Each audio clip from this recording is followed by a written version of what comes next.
what's up, y'all? Welcome. Today we're going to have an open discussion. I don't know if anybody's going to join that I tagged or that I tried to get the attention of. Of course, I did not expect David Icke to join. That's okay.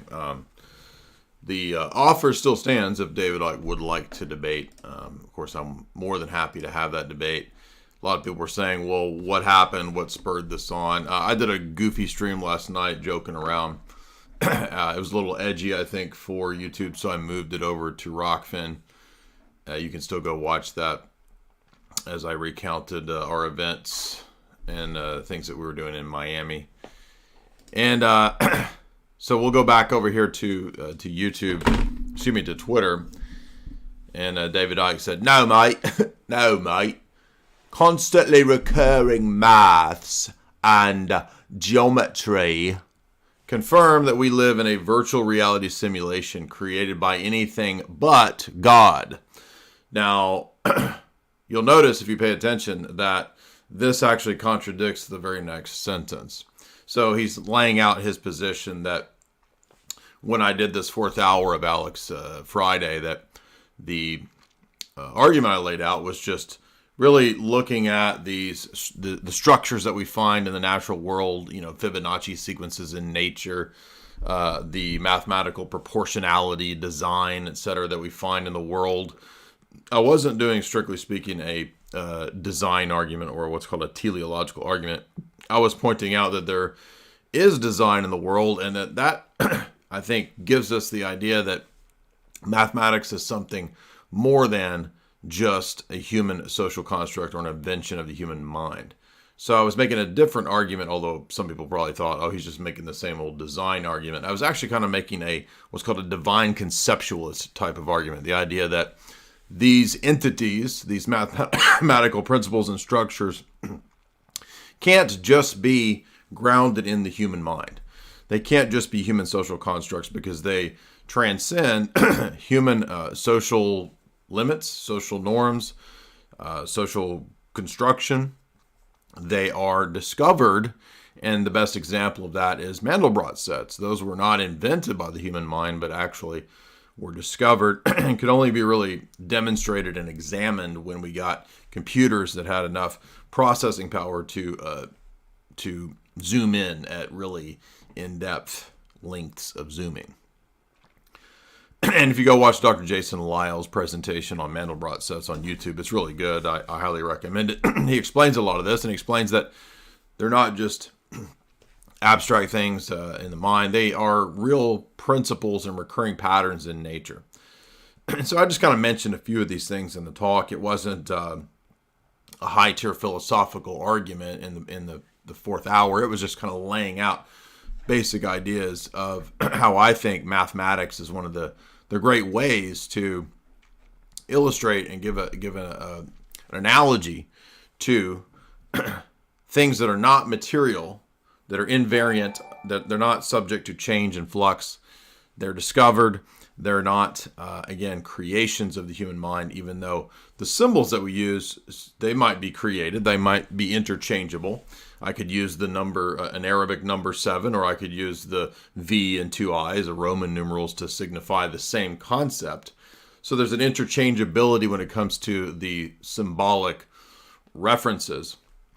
But the referent, the thing that it's referring to, is specific. And it's not located anywhere in the physical world. In other words, you don't look under a tree or in a microscope to find the number 7 or the Mandelbrot sets that we talk about, or the law of identity or the laws of logic. They're the types of things that transcend physical limitations and reductionist moves. It's very easy to demonstrate that. If you didn't watch my debate some years back with Stefan Molyneux, the majority of that debate was on that topic. That's still available. You can go find that if you want to watch that. I apologize. There's a lot of allergies out here. Allergens, pollen boys on the attack. These trees be bitches, man. They be coming at me nonstop. The grass is out there too. They're after me. So, welcome everybody on YouTube. If you would hit like and share. I do have the show call-in link, which is the Twitter Twitter link that you see right here. If you want to call in, use that Twitter link right there, and you just kind of click into the space. You request to speak, and that will bring you on. And now back to David Icke's quote, what kind of got this going. And I do have to do a little bit of celebrating because I didn't expect this to occur this weekend. It's my first thing to finally break 1 million views. So I guess if you're a content creator, which that term is really annoying, I'm sick of it.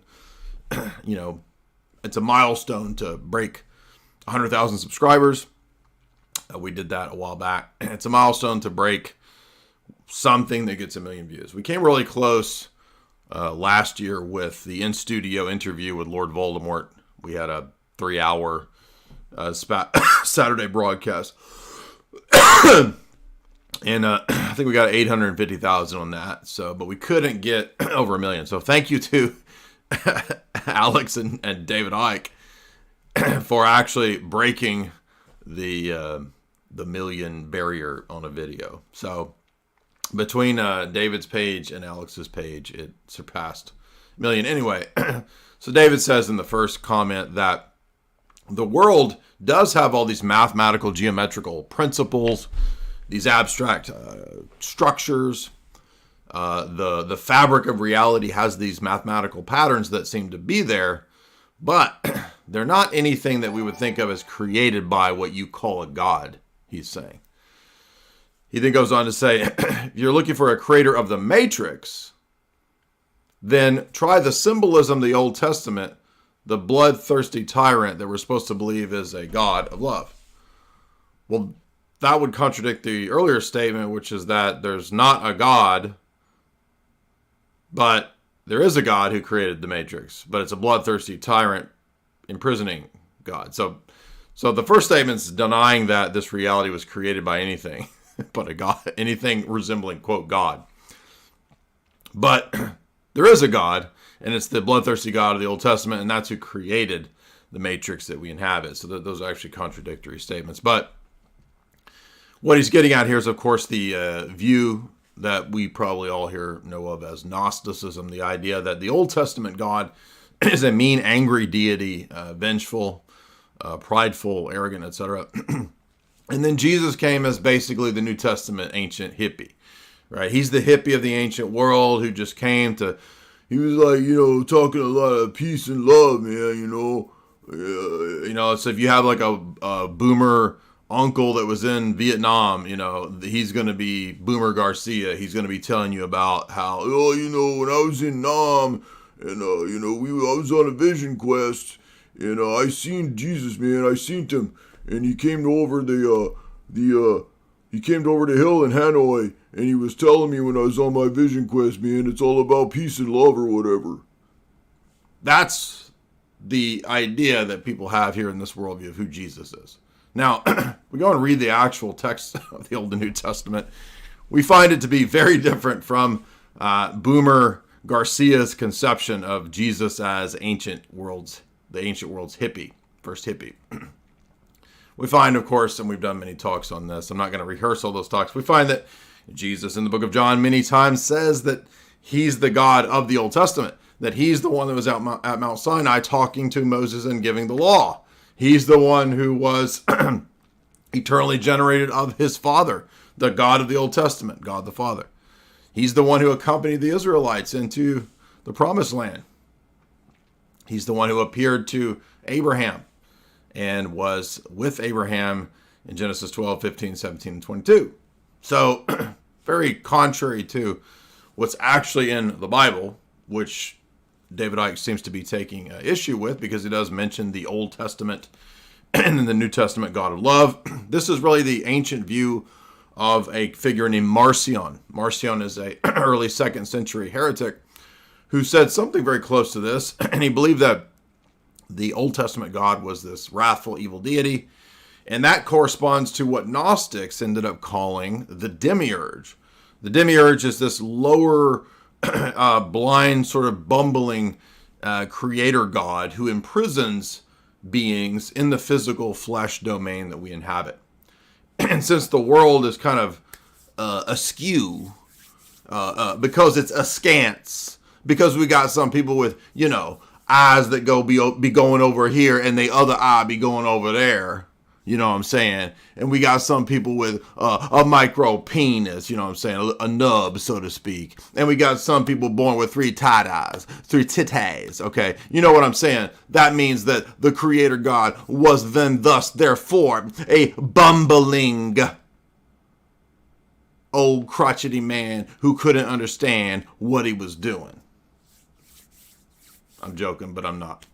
But seriously, they actually will argue that you got, slow boys. That has to be the bumbling joke of a so-called Creator God. Now, let's talk about what I think is, first of all, the main strength. I don't think the position ultimately has strength, but let's talk about two. What are the two reasons that most people think that there might be something to this Gnostic, Marcionite type of view? I think the first and probably the strongest thing they'll point to that draws people in is theodicy. Theodicy is the idea that that we have to give an account for the existence of evil. How, given the existence of God or a God, would we give an account for the rebellion against him that exists in his created order? And so the attempt to make sense of this is called theodicy. And I think that the strength, the relative strength, I don't think that it's actually that coherent of a position, but the relative strength of Gnosticism is in their attempt to give an account for the existence of evil. Now, their account is just simply that there's a lot of crappy things going on, a lot of terrible things that I won't name since we're on YouTube. You can imagine the types of things. Children develop cancer, so forth, so on, and even worse. Therefore, this whole reality must be some sort of prison simulation, a deception, a cloak of Maya pulled over our senses to dupe us, to deceive us, a dream reality, a simulation. Thus, the popularity nowadays in our tech-dominated world of simulation theory, which, if you don't know, I'm sure many of you do, but if you don't, this is very close to ancient Platonism or Gnosticism. Now, before the super dorks jump in to tell me that Plotinus wrote against the Gnostics, I'm very well aware of that. I know the difference between Neoplatonism and Gnosticism. The basics are still the same, though. The real difference is the Gnostics tended, and by the way, there's a zillion different Gnostic sects. So first of all, we have to get rid of the idea that there's one Gnosticism that's this sort of ancient mystic tradition, and then there's the evil, mean, persecuting orthodoxy. That's not true. If you read Irenaeus' Against Heresies, which is the earliest account that we have of the many Gnostic sects of the 1st and 2nd century up to 180 AD, the first 200 or 300 pages details dozens and dozens and dozens of these groups and their particular beliefs. There's the Carpocratians, there's the Valentinians, there's the Sethians, there's the Cainites, there's the Ebionites, on and on and on and on. Many, many, many dozens of variations on the ideas of, quote, Gnosticism or gnosis, the idea that the real way to be saved is not through a public liturgical worship service and church and sacraments, not through salvation by faith in Christ and living a Christian life, etc. No, salvation is via secret knowledge or gnosis. For example, I'm sure everybody's heard of Freemasonry. I'm not saying that Freemasonry is identical to ancient Gnosticism, but it bears similarities, such as the idea that you could, in Masonry, for example, learn certain keywords, phrases, passcodes, secret names of God, Jabulon, blah, blah, blah, and that this would give you mystical insight, allow you to climb some ladder of success, and perhaps other initiates or other groups. In the afterlife, you're getting some sort of secret. that would be something akin to what we're talking about with ancient Gnosticism, where you might be initiated into a group, you might undergo various rituals, various ceremonies, and again, they varied in the actual expression to in all kinds of extremes. Some of the Gnostics, according to Irenaeus, would be very ascetic in their approach. So almost something like a Brahmin or a yogi. Other Gnostics believe that you should engage in all kinds of wild orgies and licentious parties. So a much more antinomian approach, anti-law approach to initiation, so to speak. And all manner of spectrum in between constitutes the ancient, quote, Gnostic positions. So there's not one Gnosticism. That's one thing we have to get out of the way. And so anybody today who is claiming to be a Gnostic is not in any kind of historical lineage. That's one point we really want to stress, because a lot of people want to give the impression that they have this ancient mystic knowledge. For example, when Aleister Crowley, who was influenced by Gnostics, when he created a couple of his different cults and sects, the most famous 20th century Satanist, Crowley said that he wanted a Gnostic Catholic Church to help draw people away from the existing public, visible Catholic Church. And so he invented a list of Gnostic saints. He came up with a kind of pseudo-Eucharist that was based around menstrual fluids and these kinds of things. And this was really just kind of a halfway house to get you into the more hardcore sex magic that he had going in some of his other groups and cults. And again, we see parallels with some of the ancient Gnostic groups who operated in a Crowleyan type of way. They seem to work that way. There's a really long discussion, I think, by Irenaeus, of a guy named Marcus, who was a magician who seems to be very close to the kind of thing that Crowley was trying to set up. If I remember thinking that chapter was very closely parallel to what you read about with Aleister Crowley. I don't remember the name of his sect, but he just talks about him as this guy named Marcus, I think, who had basically a ritual magic sect.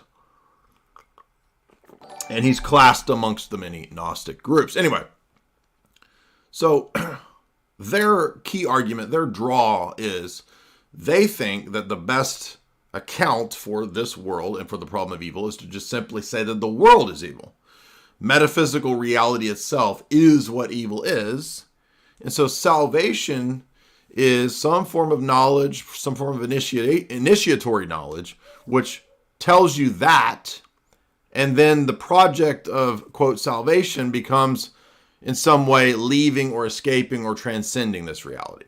And yes, you can see that there's obviously pretty close parallels with Far Eastern religions as well. Buddhism, Hinduism, etc. They also have kind of similar ideologies, and some scholars and historians of religion will trace Gnostic influence from Far Eastern Brahmin type influence or something like this. And the Gnostic influence, by the way, does not go away after the 2nd century. They continue on in various groups and sects, and they have a resurgence. If you don't know, we covered a gigantic historical scholarly treatise by a famous English historian named Malcolm Lambert. He wrote a 600-700 page book called Medieval Heresy that we did an entire lecture through a few years ago. And in that text, he detailed the resurgence of Gnosticism from the Bogomils in the Middle Ages. And the Bogomils brought what would become Catharism, the Cathari, the most famous medieval Gnostic sect. The Cathari ended up being pretty successful. They took several castles in France and set up a kind of rival kingdom church, which again sounds a little odd because, well, aren't they Gnostic? Why are they? Well, look, not everything has to be consistent in these positions. Okay, so just because you're a person who thinks that you have a mystical secret sect doesn't necessarily mean that you can't, start stacking castles. And that's precisely what happened with the Cathari. And there were a lot of medieval crackdowns on them. And they posed the most significant challenge to the medieval church in the West. Ironically, the Bogomils themselves, who were the kind of lineage of the early Gnostics, they were coming from Bulgaria to the West. And they brought their version of Gnosticism to the West, and that became Cathari, or the perfect, the perfecti. Those who are perfect and beyond the need of the church, sacraments, etc. They had a rival structure and just a bunch of damn castles and fortresses. I mean, it's pretty wild if you read Malcolm Lambert's book. I also have a lecture to that text. If you don't want to sit and read a gigantic, technical 600-700 page medieval heresy manual, you can go read my lecture. You can go listen to my lectures on my channel. I think I titled that talk Medieval Heresy. So should be easy to find. Anyway. So back to David Icke's comment then, and then we're going to open it up here in a minute. I'm going to give a few summarized critiques before we open it up so we know what position I'm coming from. And then, again, today's topics are somewhat specific. I'm going to open it up for discussing the issue of simulation theory, Gnosticism, Platonism, Neoplatonism, the David Icke perspective. If you can make fart sounds with your hand and with your underarm, that is also welcomed. Because in some of the Gnostic views, they actually talk about this world being farted out by the deity. So you live in the fart world. This is the fart dimension. This is the abobo dimension, meaning that this dimension was an abortion. Those are, again, actual Gnostic ideas about this reality, this existence. And let's see, I had one other comment that I wanted to make about the appeal of Gnosticism. So the first appeal is that for many people, it's a convincing theodicy or convincing account of the problem of evil. The second appeal is that it often finds adherents amongst those who go down the conspiracy rabbit hole. So people who are interested in questions of a philosophical nature, people who want to know, what did Plato say? What did Aristotle say? I want to know what the examined life is, as Socrates discussed. They begin to ask questions. Many times those people ask questions about politics, geopolitics, who runs the world, what happened on the Big Nine Day, the day of the Big Nine event. We start asking those kinds of questions. I asked those kinds of questions. I was an undergrad. I was asking those kinds of questions. Taking philosophy classes. I want to know who's running the world. What's going on? Is it the banking elite? Is it the corporate elite? Is it the Democrats? Is it the Republicans? Is it the Illuminate confirm? And then for some people, the rabbit hole continues and you begin to think, well, maybe there's this all-pervading, all-powerful group that runs it all. And where are they taking their orders from? Well, then we're led to theories that, well, maybe they're the puppet masters of the puppet masters. And who's the puppet masters of those puppet masters? And then we're led to Far Eastern views. You can begin to see how we might branch over into that because, well, wait a minute, if I've been lied to about the Democrats and the Republicans and conservatives and liberals, and I've been lied to about Coke and Pepsi and the wars and the foreign entanglements and the dollar and the debt-based fiat system, and maybe I've been lied to about fundamental reality itself. Christianity's like a lie, dude. Christianity's a lie, dude. It's like zeitgeist or whatever, man. This kind of stuff. And then we're into questioning the royal family, and maybe the royal family are not from this earth. Maybe they are from Middle Earth. Maybe they are from wherever. And then we think, well, maybe the shamans perhaps had it right. I'm going to go do my vision quest in Peru, and the brujos are going to give me their brujaha. And I'm going to trip balls, and I'm going to see reality itself. You ever watch that documentary, DMT, Spirit Molecule, dude? Right? Now, our Amazon wish list buying David Icke books has led us to Peru, and we're tripping balls, and we're hunched over in a fetal position looking into the essence of the universe, and we see the lizards. I'm just being silly. And we see the lizard nature of reality, man. Now, for that type of person, and I'm not joking, I mean, this is a sizable portion of the population now. Many people have gone into the domain of DMT, acid trip, ayahuasca, brujos, shamanism, on and on. And now they think we have seen the true reality. Now, I don't deny that those types of experiences and trips can be very intense, can be even spiritual, can open up portals and so forth. I've had acid trips. I've had bad trips.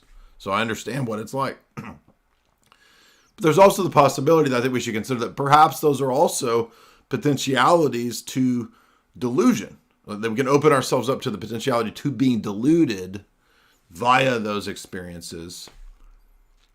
And that we might think we're getting all of this download of esoteric, transcendental, spirit world wisdom, but maybe it's also deceptive. Maybe we're being told things via the entities, via the gods.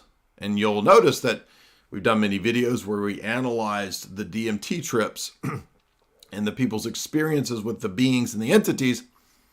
Well, they just seem to parallel all of the ancient religious experiences that people have in shamanic and pagan religious traditions.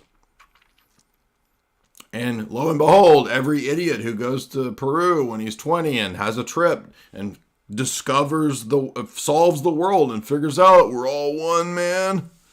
That big revelation that he thinks is so revolutionary just actually turns out to be every ancient pagan religion's basic idea that we're all one. Monism. And so we find out, actually, these trips and revelations aren't that revelatory. They're pretty ancient, pretty standard. And for those who go into studying philosophy and metaphysics and so forth, they're actually pretty low tier, right? Because it's not that difficult to figure out and philosophically suss out that you can't say all reality is one. It doesn't make any. It's a absurdity, and it makes knowledge. And when I say knowledge, I don't mean knowing a thing or having a proposition in your head, but giving an account for knowledge, justified true belief. It makes it impossible. If all reality were one, and the distinctions that we experience are all illusions, then typically what happens is somebody's adopting a contradictory, irrational, illogical worldview. Now, you might think, yeah, but that's just the way it is, dude. Reality just is fundamentally irrational. It's not logical. It's incoherent. It's mystical. And I can bypass all your logics. All your facts and your logics, I can bypass all that by my mystical shortcut. Ha ha ha ha ha. I'm more enlightened. I went through the ego death. But you're just an idiot. You're a fool. Why? Because you've adopted positions that make knowing anything and giving an account of anything impossible. And I'll talk about a couple of those, and then we're going to open it up. For example, the laws of logic are not things that we just make up to make things make sense. They're discoveries. For example, the law of identity is so fundamental to the possibility of making sentences and predicating that if you deny the law of identity, knowledge would no longer be possible. You could no longer make sentences. Because to be able to say that this is that thing and not that thing requires the law of identity. That means to predicate in a sentence, subject, verb, noun, etc., I need to be able to have the law of identity. I also need the law of non-contradiction. That something can be that thing and not another thing, and something can't be that thing and another thing. A is not equal to non-A. A equals A. You see how these things go together? They kind of form the basis, not just of nerdy logic stuff that professors are doing in colleges. They're the basis for how we speak. You couldn't have grammar if you didn't have basic logic. They go together.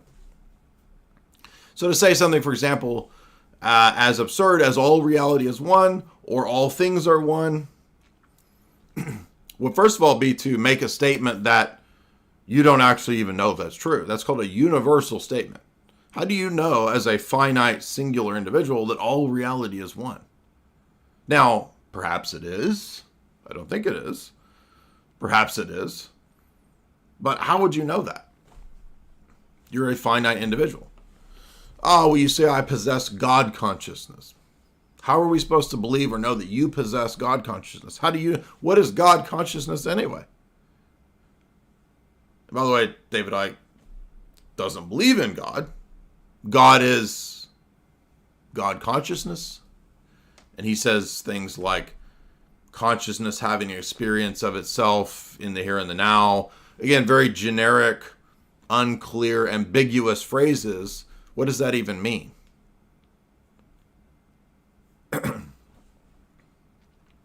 Now, let's think of a couple other things that demonstrate that this is not a possible position to hold.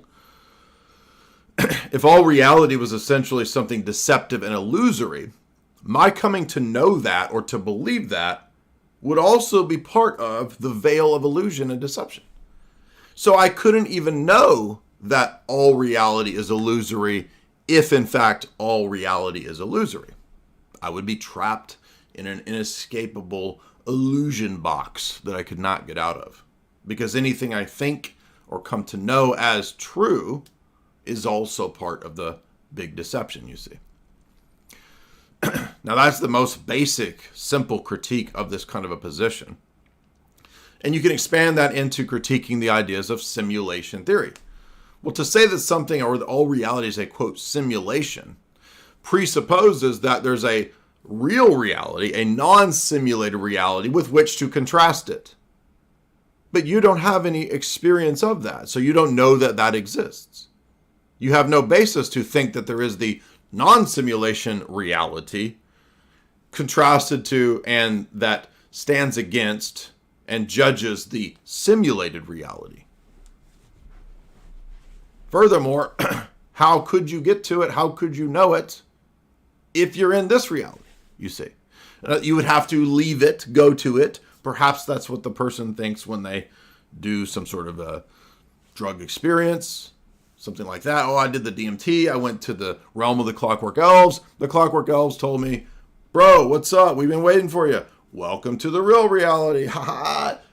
Yo, we've been waiting for you, dog. By the way, you've been here for 5 minutes. Get your ass out of here. Back to the fake reality.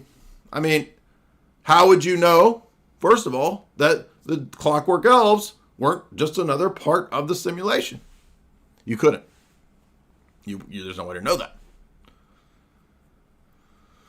Now, more absurd than this, too, by the way, is the idea that there's a simulation and that the evil God created the simulation. Well, what is it? Now you're just saying that you do believe in God and creation, but it's a trap, it's Gnosticism, and what does that even mean? That there's an evil God who created the fake simulation. Is he also a part of the simulation? Is it simulators all the way up? That's an infinite regress. That would lead to absurdity. How do you know that there's a God that created the simulation, or a being, or an angel, or an entity, or an alien, or a demiurge? What's the justification for that belief? Why ought we think that that's true? Perhaps it is true. And this is what philosophy does. This is what epistemology does. Epistemology says, what are the reasons for that belief? And we'll say that maybe it's true. Maybe it is true that we live in a Gnostic simulation. But we need to know the good reasons for that belief. And just saying that you had a DMT experience or that you talked to a African shaman named Credo Mutwa, that's not a good enough basis to know that worldview is true. That's why philosophy steps in to help us have good arguments and good reasons for our beliefs, not just any old reasons for our beliefs. Let me give another example. Most of us, I'm sure, probably wash our hands after we go TT, after we go potty. And if I were to ask you, why do you wash your hands after you go TT, after you go potty? And you were to say, well, I've noticed that every time I wash my hands, Bitcoin goes up. So I wash my hands after going potty because it makes Bitcoin go up. That is a reason that you wash your hands, but it's not a good reason for washing your hands. Do you see how that's a bad reason for something that is a reasonable practice? So it's not just giving any reasons for epistemic justification. It's giving good, coherent, logical reasons for the belief that you have. So if you're going to bring to me a gigantic metaphysical claim, a big, huge metaphysical narrative about all of reality, such as the idea that we all inhabit a vast matrix computer simulation like the Wachowskis movie trilogy, I need good reasons to believe that beyond just your personal subjective drug experience of a Peruvian shaman or Credo Mutwa or whoever. That's why philosophy and worldviews come into this. Now, a couple more points on the contrasting worldviews, and then we'll open it up. Here is my little famous whiteboard. Whiteboard. Here's a handful of 5 or 6 things that characterizes the Gnostic position. And then a handful of things in the same categories that characterize the Logos Christian perspective. So if you think about Gnosticism, it has a tendency to be morally and epistemically relativist, meaning that there's not a coherent moral ethical stance in Gnosticism because it's anti-physical. It's an attempt to transcend this reality. It really doesn't care anything about right and wrong. Many Gnostics love to tout love. We believe in love, mate. Love, mate. Okay, what does that even mean? Crowleyan love? Skittles love? I mean, what does that even mean? There's no content to it. It's just empty, ambiguous terminology, phrases, emotions, experiences. There's not a coherent idea of actually what love is. And so both knowledge claims and moral claims in Gnosticism tend to be relativistic and subjectivist. Now, they may not believe that all of their beliefs are relativistic. They might think that it's objectively true that Gnosticism is the case. It's the one true thing or the ultimate gnosis or whatever that we got to attain to. But you're not going to typically find a coherent objectivist account of why it's wrong to do bad things, why it's wrong to hurt people or to steal from people. After all, if this reality is merely a simulation, then it's no more ethically a stain on my soul to take from someone or to delete them than it is to delete them in a video game. It's not immoral to delete my NPC characters in a video game. Well, then maybe it's not any more immoral to delete people if reality is a simulation. Why would that not follow? Secondly, it is an ahistorical, by necessity, worldview. History is just part of the trap, part of the prison, part of the simulation. And if that's the case, then my history, my past, the world's history, the world's past, my nation's history, none of those things matter. They have no telos. So Gnosticism, because this world is a prison, its only purpose is to be a prison. And so beyond that, it is purposeless. It's a dysteleological position, especially for this reality and for this world. So it is ahistorical. It is against your tradition, your heritage, your family, all of those things that we think are good things. And actually, oftentimes, David Icke even says this. He says things like, you're not your body, you're not your family, you're not your history. Where have we heard that kind of stuff? Again, Gnostics say this, the Starseeds say this. When we were playing the Hood Healer, right? The Hood Healer, the dude that talks about a moon beaver. The moon is a beaver, dog. The moon is a beaver. You are a starseed. Your family is not your family. You had got thrown into this reality. Same principle here. My life, my time, my history, my past, essentially become meaningless, worthless, relativized, and something I need to escape from.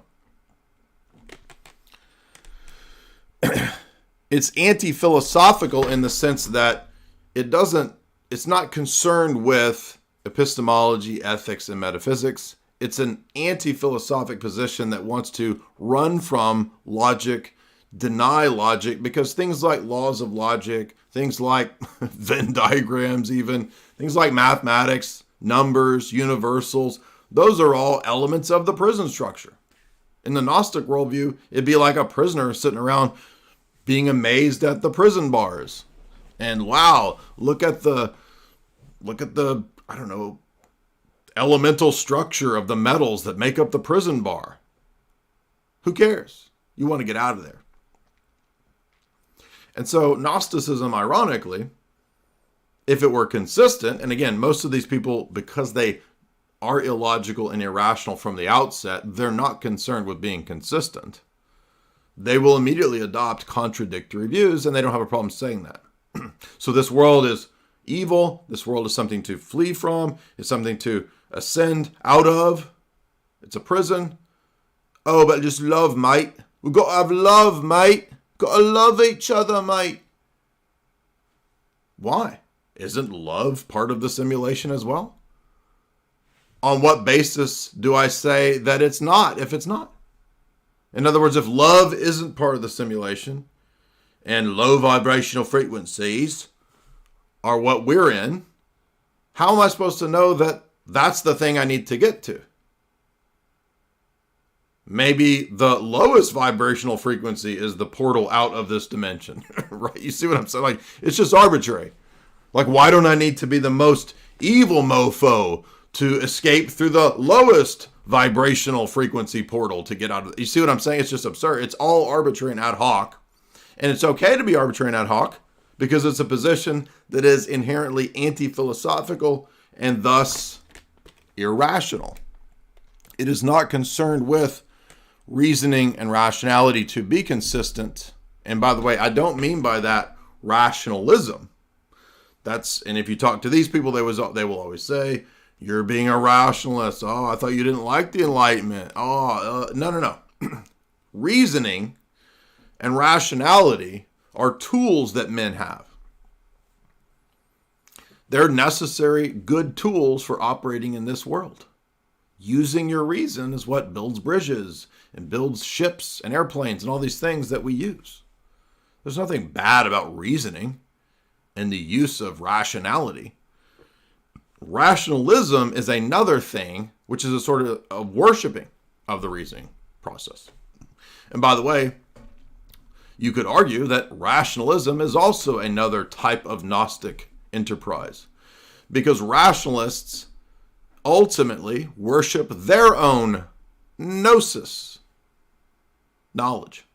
Remember, Paul says to Timothy, beware of those who teach the gnosis falsely so-called, the knowledge falsely so-called. So this leads to the last point here, which is that this position, this worldview is ultimately an incoherent worldview. And thus we don't know if it's the case. There's no way to give an account for or justify the idea that all reality is a simulation, to know that all reality is a simulation, to know that there's something outside of the simulation. There's just no basis or way to justify those assertions. In contrast to that, you would note that our worldview is objective when it comes to knowledge claims and moral claims. We believe that there is a pro-history view. God is not the opposite of the world. He's not the opposite of history. History it has both good and bad things happening, but ultimately we believe that history is moving towards a telos, towards a purpose. And so every event in your life, every day in your life has meaning and has purpose. It's not something to flee from. It's not a prison. It's not a trap. It's something for you to use as a tool as well to better yourself. So we're not trying to run from this reality and flee the world. We're pro-history, we're pro-telos, pro-purpose, pro-intentionality, pro-design. We're pro-philosophy because we think that life has meaning, life has value, we should flourish, we should be able to figure out tools and reasoning and logic in this world, the principles that help us to live better. We believe that reality and rationality are good things, and that the world is governed not by irrationality, evil, and chaos, but by logos. That fundamental reality at a universal level is coherent. It is rational. And that rationality, that coherence, we would say, is not ultimately something impersonal, some abstract force, but is rather personal, the divine person of the logos. And thus, our worldview, we would argue, is a coherent one. It doesn't answer every problem, but no worldview can answer every problem. So that would essentially be an impossible task, right? Well, your worldview doesn't solve every single problem, so it's not true. Okay, well, Gnosticism is far worse. It solves no problems. It just says, yeah, everything sucks. Let's flee this dimension, man. What does that solve? What does that actually do? It doesn't do anything. Other than tell you to, meditate and leave this reality, do some yoga, bro, take some drugs, or perhaps as some of the new, I'm not saying that David Icke teaches this, but some of the New Age teachers, like, doesn't Teal Swan say that it's no big deal if you unalive? I'm not saying she's telling people to do that. I'm saying that this is a controversial teaching that some of the Gnostic New Agey types have. And I'm just pointing out that there's nothing that prevents a person from going to that conclusion in this worldview. Why not? If this reality is a simulation, there's nothing illogical about that. Now, I don't think you should do those things. I think that would be kind of crazy. It would be evil. But I don't understand the logic of it's just kind of like some of the existentialists had this same move, right? Didn't Camus or somebody say, no, Sartre said something like, the ultimate act of the existentialist is to unalive oneself. And I think that shows that existentialism is an evil philosophy. But I don't see why in the same type of a worldview you couldn't, like this, if all this reality is a prison, I mean, why would there be a value to life, right? Life would lose its value. And again, life is just another simulation. Getting thirsty.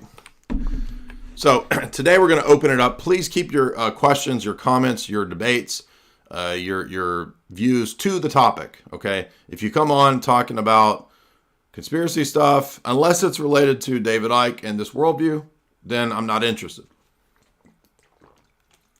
I don't care if you're a wine mom about your poetry. I don't care about your rap bars. I don't care about any of that crap except for the topics listed in giant bold letters at the top. And invariably somebody will come in here, what y'all talking about? Y'all see this news story about the tree that burned down with the kittens in it? No. By the way, that's 5 cents reality. There was no tree with kittens that burned down. Because that's not real, bro. Because we in a simulation, dog.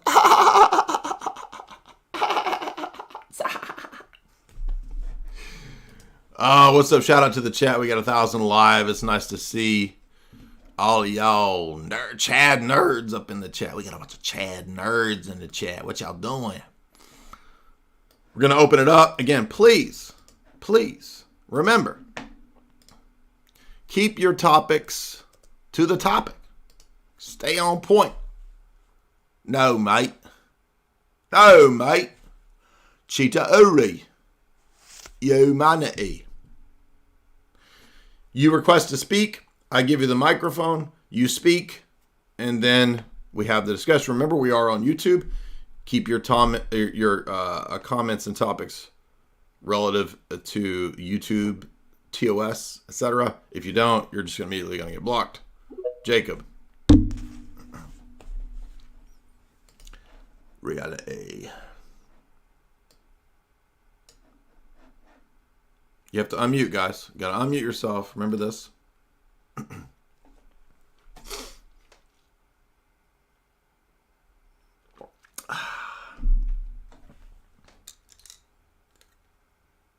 Let me put my lesbian glasses on. Let me put my lesbian glasses on so I can read, y'all. What's up? Hey, I wanted to ask a question about the cogito. I recently was talking to a sim theory proponent who had some sort of Cartesian cogito defense, and I ran your critique of cogito on him, where how you couldn't have knowledge of the simulation because the means by which you came to the conclusion of that claim would be part of the simulation, right? Mm-hmm. So he said that, well, and we got into like the transcendental categories, like logic and the self and the external world. He said those would only be necessary for communicating the meaning of something like the self in the simulation. So, like, in other words, the self would be the only thing that's known, like the noumena, and then everything else, including the other transcendentals, would be the phenomenal. And then, so he said that those transcendental categories, with the exception of the self, are only necessary for communicating propositions, not the meaning. I don't think he understands that. Can you mute, man? It's a lot of echoing. So the first thing that it doesn't sound like he. Can you mute? So the first thing I don't think he understands is that he doesn't get to make all those moves that he's making. Oh, well, it just refers to this thing and this thing and this thing and this thing. The critique of the cogito is more radical than that. The critique is that you don't get a self-evident starting point of using language when you haven't justified language and meaning yet. You don't get to say the cogito, as Kant says, without having time as a thing that you presupposed. Because he says, I think, therefore I am. Thinking is an occurring. Occurring is a time determination. Well, you haven't proven time yet. So people don't even understand what Descartes is trying to do. Descartes is looking for, he's the ultimate foundationalist. He thinks he's finding the ultimate self-evident truth. And all you have to do to refute that is to point out that it's not self-evident. There's nothing self-evident in that truth. And not only is it not self-evident, it relies on a host of things that Descartes has not proven yet. That's all that's necessary to disprove Descartes in Cartesian philosophy. Because if it's not self-evident, then Descartes' whole project was bankrupt. Does that make sense?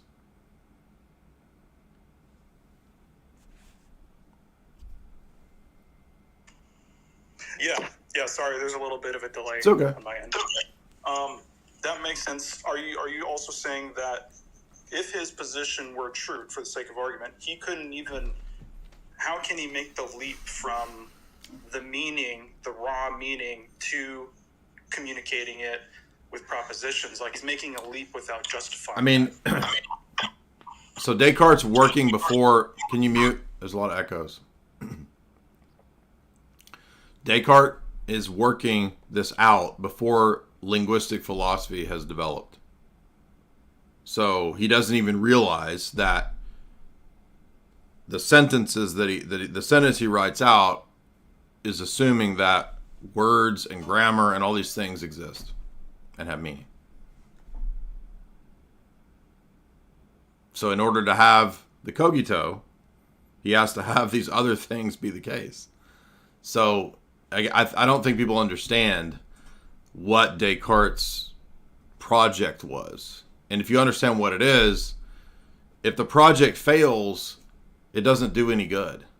It doesn't work. So you can't just say, well, we'll grant me Descartes' starting point. How am I going to grant you the starting point if why would I grant any starting point? Why? Grant me my starting point. God exists. Do you see what I'm like? If the cogito fails, there's no granting it. It fails. It's not a self-evident truth. That's all that's required. That's it. So that you don't even have to go into, okay, but what if it is true? And then does he get to like make this move, but not this move. Like, there's no moves. It's not true. It's not a self-evident truth, and so the whole project fails. And that's what the whole project was about. I mean, Father Deacon, you're there. Would you like to comment on that? You could probably say that better than me. If you're where you can speak, you might not be. Does that make sense, Jacob, or not?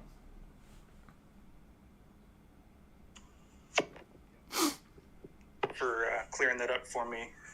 I just got kind of tripped up on the whole meaning being, he was trying to like divorce the meaning itself from the proposition. And I kind of tripped me up. So, but that does make sense. Well, but it wouldn't even matter if you could do that, because Descartes is not, you can't make that move. Because the whole point of Descartes' thing is to find the rock bottom, most self-evident, obvious thing that doesn't rely on something else. Oh, well, it turns out the sentence relies on a bunch of things he hasn't proven yet.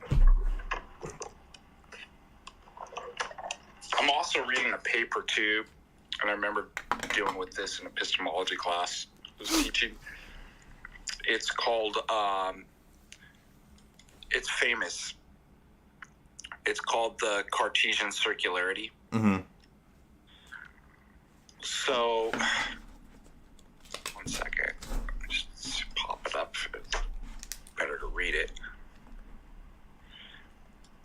In other words, he assumes exactly what he wants to prove.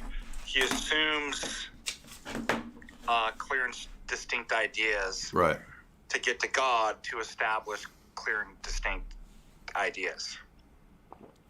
The Cartesian circle, it's known as. What would you say about this idea of the self-evidence of the proposition, of the cogito? Like, isn't it just, if he's relying on other things, then it's just not self-evident, right? Yeah, exactly.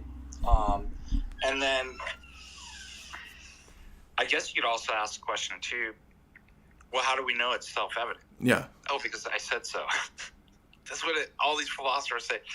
I mean, that is the deception of deception in philosophy. Like, when you're stuck and all the arguments are against you, you know what you do? Well, it's self-evident.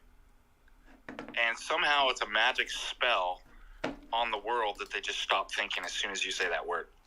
Right. So remember, the project was, yes, correct, RR. The project is, I'm going to eliminate skepticism by doubting everything I can to find the rock bottom self-evident truth that is indubitable, to use the Cartesian lingo.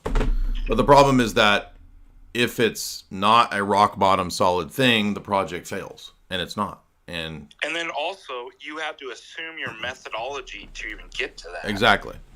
Would have to be indubitable, but it wasn't, because it was admitted to be exactly that, doubt.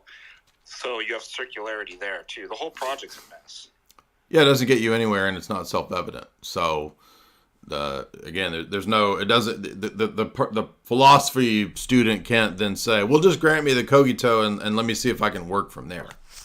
Well, no, I'm not going to grant you that, because it would be arbitrary. And if we're going to grant that, then we have to grant everybody else's position. Grant my position. The ones for something. I can't see the rest of the name.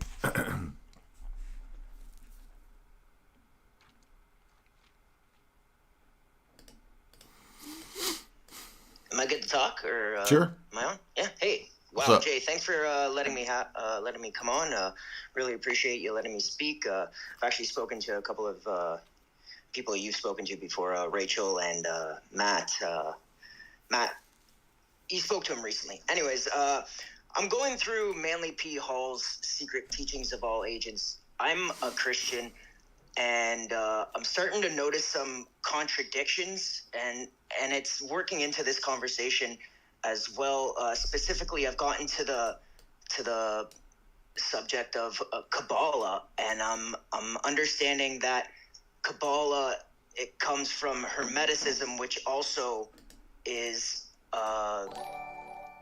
it's a foundation of Platonism, which then goes into Gnosticism itself. And so my question, it's around the concept of Ein Sof, would that itself be an impersonal God? And does that mean that that like that Kabbalah itself is a pagan concept? Like, at what point does it become? Yeah, so the foremost scholar of modern Kabbalism in Judaism is Gershom Scholem. And Scholem has several books that he's written where he says that Kabbalism is essentially just Gnosticism. So it pulls from Neoplatonism and medieval repackagings of Gnostic systems to try to create new systems. So correct, it is absolutely just ancient Gnosticism repackaged in Judaic sort of garb. And if I recall, I mean, that's Ein Sof is just sort of the realm of like potentia and non-being. Yeah, So there's sort of the spheres and the emanations, and then there's Deot, which is like darkness and non-being, and then there's these different names that are given for these categories or for these dimensions or whatever you want to call them. Really, yeah, all this stuff is just borrowed from like Greek philosophy. That's it. Okay.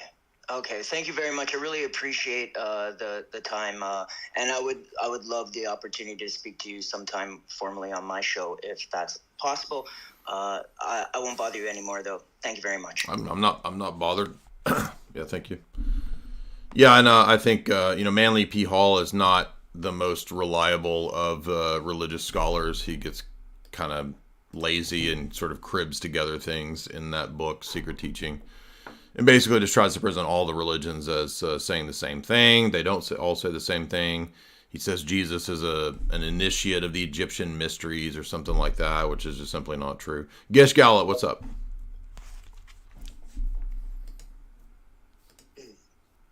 Hello. Hey. Oh, hey, Jay. Hey, thanks. Thanks for all your great work, man. Listen, I apologize if the answer is no, but would you consider kind of a brief observation and a question about the presuppositions of AI relevant to the topic today of Gnosticism, kind of via transhumanism and the relationship of mathematics to reality?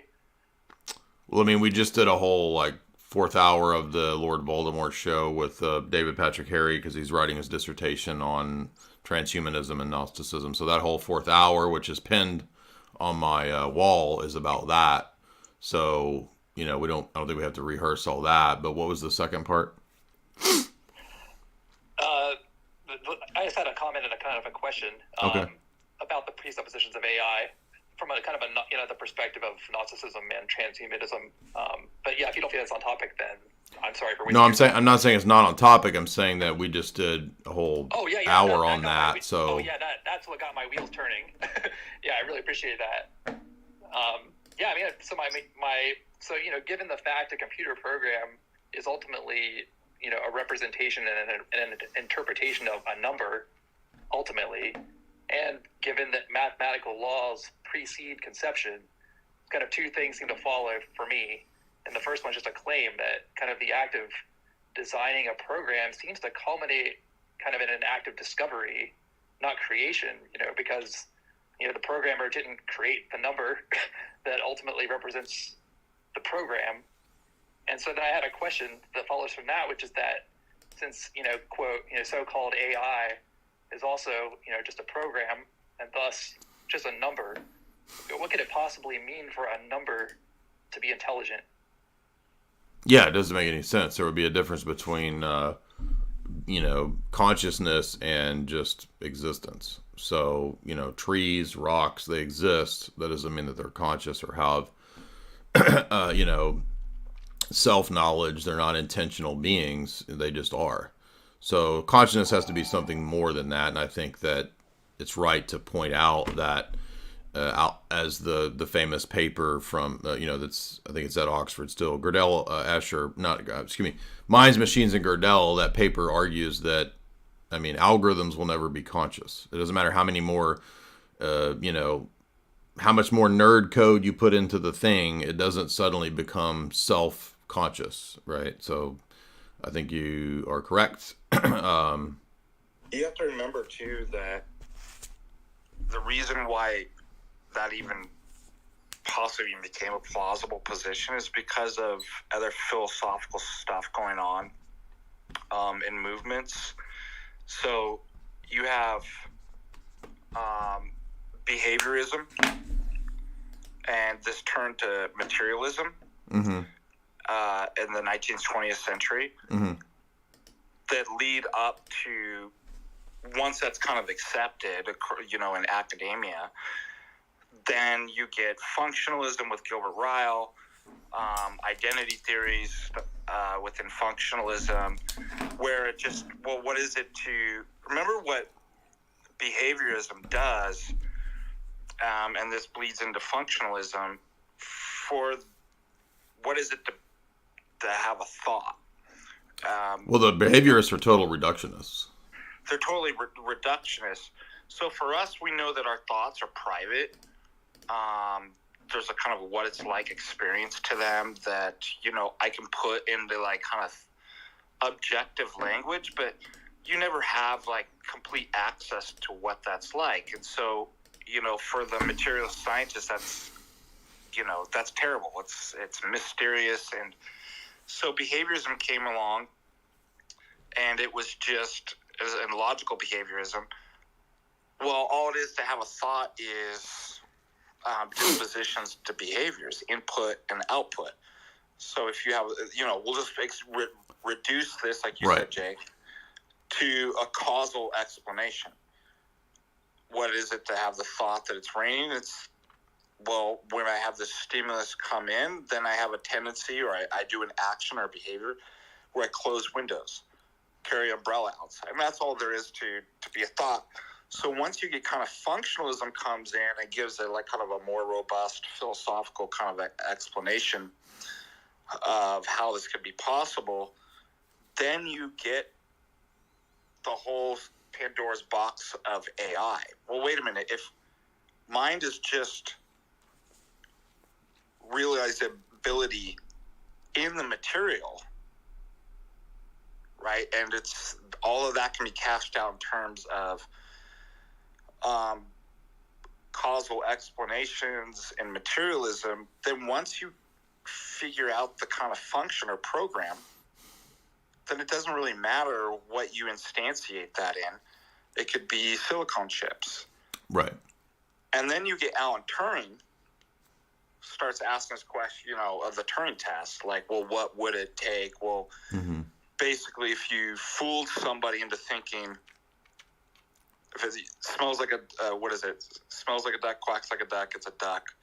So the fact of the matter is that for these people, it was all this prior philosophy and behaviorism and materialism that enabled them to go, well, look, obviously if it's acting intelligently, you know, and doing this stuff, it is conscious, it is intelligence. Because that's all there is to. Yeah. There's nothing mysterious, right? They can give. It's just inputs and outputs, like you said, and that's Norbert Wiener and all the people at MIT and their whole idea of the input-output signal loop, feedback loop. Feedback loops from the 70s, Anyways, I think it's important to realize that they don't just come up with this. There's a whole history of philosophy that enables them to actually make these steps and say these ridiculous things. Well, and to the point of simulation theory too, it could easily turn into the determinist fallacy, right? Why would we not be in a position like Sam Harris, where, wait a minute, if I'm part of a simulation, a computer program, then why would I have free will? Oh, I didn't even think about that. You know, I was making that argument on Twitter that it's a defeater for knowledge. Right. But I didn't even think about, saying it was a defeater of knowledge. Well, why would I think that I'm not part of the program? Yeah. Right. And that's, I think, the whole part of like, oh, well, this is where the Gnostic, initiation comes in, where you get enlightened and you're the Ubermensch that it can exit the system.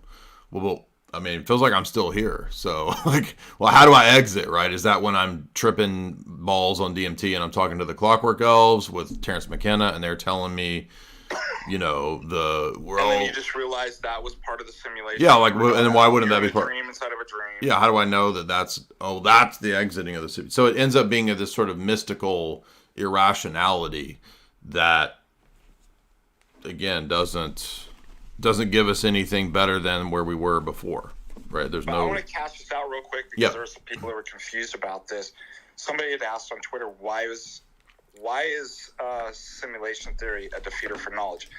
So if we just went back, as you saw, well, traditionally speaking, and epistemology, there's at least 3 conditions for knowledge: a truth condition, a belief condition, and a justification condition. So what that means is, well, to have knowledge, you have to have a person who has a belief. That's a belief condition. The belief has to be true, has to match reality. Correct? Mm-hmm. But that's not enough, because you could have lucky guess, or you come, to a true belief on accident. So you need a justification reason, a sufficient good reason to actually hold a belief. So my argument is that, well, wait a minute, it certainly doesn't fulfill the truth condition, because by definition, the simulation's false. It's not real. So you never get to anything true. Right. And then furthermore, suppose you could, you're under an illusion.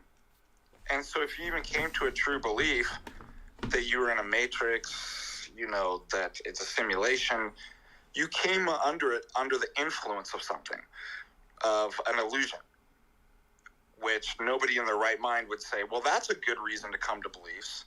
Let's all put ourselves under the influence of illusions and falsehoods, and we'll come to correct beliefs. Right.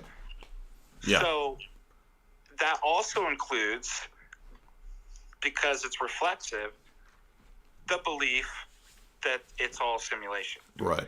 So if it's a simulation, you have no truth condition and you have no justification condition, so you can't even get to a true belief that's justified about that it's all a simulation. Yeah.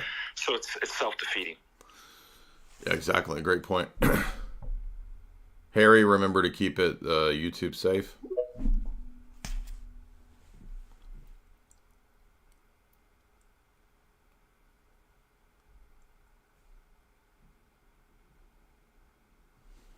You gotta unmute.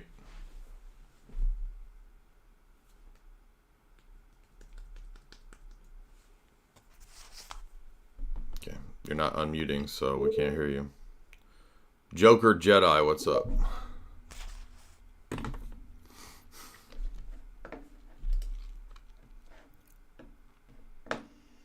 Hello.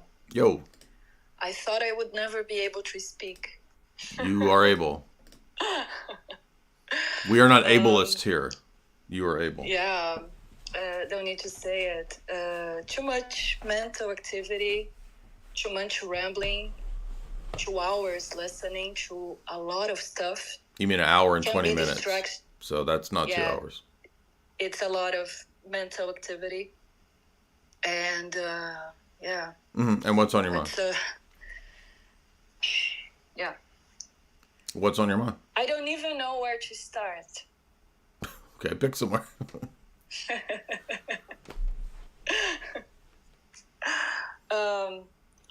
What would you like to talk about? I mean, the Those topics are topics. listed, so In those topics, do you believe in God? yeah. Okay. I feel like those dogmas and the views that you said makes a lot of sense. And I understand your critique about people that, go to places to take ayahuasca and DMT and all those things. But those are substances that they activate your brain and your body and your cells in a different way if your body is purified. But most of people, especially in America, they don't have a good health. They don't eat natural things. So when they have that experiences, they are not exactly accessing a higher dimension. They are first just, like expelling that type of energy. Yeah, but maybe your body's vomiting out the mushrooms because your body has taken in a poison. Yeah, something. It's different, the mushrooms and the ayahuasca, and different. I feel like different substances, they activate different parts of your body. I agree. So it's science. So I don't need to explain that. Okay, so how, in your view, would you know whether you're accessing a good spirit in the spirit realm versus something negative? I feel like things like, intrusive thoughts, or, like some psychic attack, people say. I feel it's more about energy. It's like, okay, well, how would you know if it's a good? Okay, how would you know if it's a good energy or a bad energy? What's the standard that tells you? It's not about being good or bad energy. It's about being dense energy or lighter. Okay, energy. So why is the lighter better than the dense? It's not. The dense energy, they have a purpose too. Okay. So is there good and evil, or no, there's no good and evil? No, they are just, cleaners. No, is there good and evil at all? At all? What? Sorry? Is there good and evil at all, or there's no good and evil at all? That's a philosophical question. I don't know if we can. Well, it's a philosophical debate discussion, so. I feel like more it's energy and the consequences of our actions. So are there good consequences and bad consequences? Yeah, kind of. Okay, so what's the standard for good and bad? But if you understand some things the way it works, you can predict if it will be good or not good. But that's what's in question. But I'm asking you what's good and what's bad, so you keep going in a circle. Okay. And your vision is that there isn't? No, I believe in good and evil. You keep saying good, bad, this, that, and I want to know what the standard is for good and bad.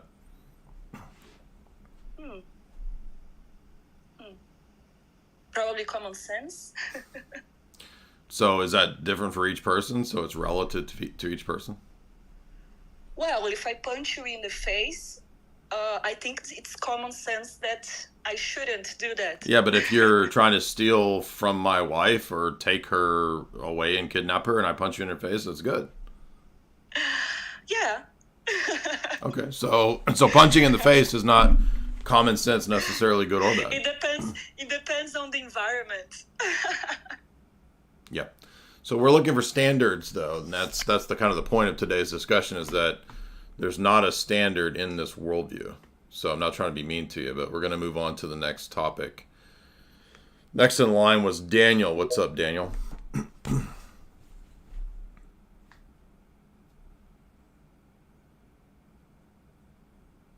You got to unmute.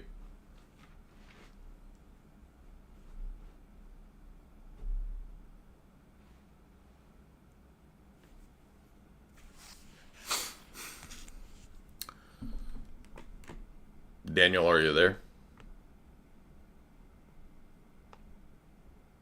All right. Daniel, you might have to come back out and come back in. Lucas.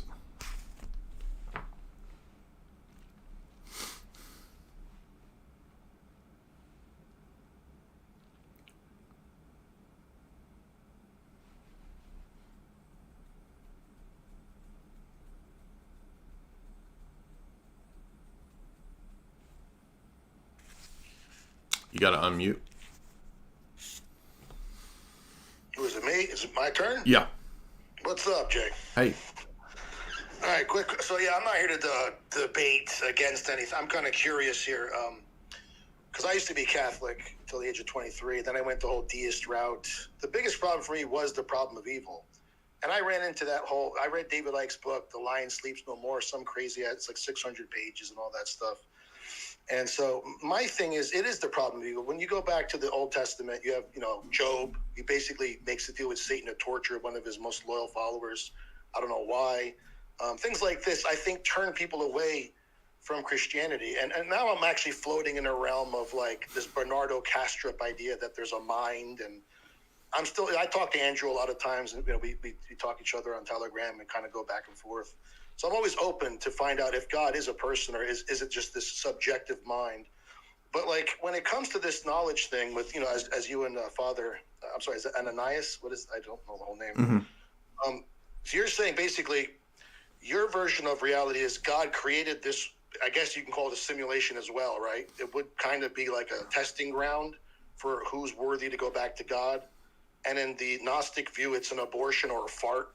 Which would explain why life stinks. Perhaps that makes it a good reason. Yeah, no, I think that's a correct contrasting of the two positions. We would say this world is kind of a training ground for the attaining of virtue to go to the next level or to the resurrection. Right, and so evil is necessary then in order for us to know what's good. Right? It's not necessary. It's something that occurred that was permitted, but not necessary, because you could still have multiple goods to choose from. For example, we think in the eschaton, the resurrection, there will still be multiple goods and free will, but no evil. Right. It's like going to a candy shop. It's just all good candy. No like candy with spikes in it to kill you. Right. No pain. Yeah. So then the Gnostic or whatever, because I've heard about Sophia. I listened to a few people. I watch your stuff a bunch of times. What I'm interested, I didn't know you did DMT, right? You said? No, I did LSD probably 5 or 6 times back in when I was like 17, 18. A few years ago, and 5 minutes, like you said, it lasted. I saw Vishnu and Shiva, the two Hindu beings. But when I asked to see God, I went to a room full of eyes, right? It was just eyeballs for eternity. And some dude drew the same picture, like literally. I've never. You're talking about Alex Gray's art? Yes, yeah. That exact thing, Jay. So, in your view, because I know Andrew would tell me they're demons, because that's what he sees. Like, they're demons, man. I'm like, all right, well, maybe. But what the hell did I see? I mean, if God is consciousness, because here's my understanding. If you give God the characteristics of omnipotence, omnipresence, and all the other stuff, he has to be everywhere. So, like, my view of God is almost like he is existence. And it kind of goes with the Tao, or like the one. And it seems to me that God, you guys believe, and I know you guys, you believe Jesus Christ, the Holy Spirit, the Father, and all that. And I know it's not 1 + 1 = 3 or whatever. I know that. I know I've seen your videos. I study what you're saying.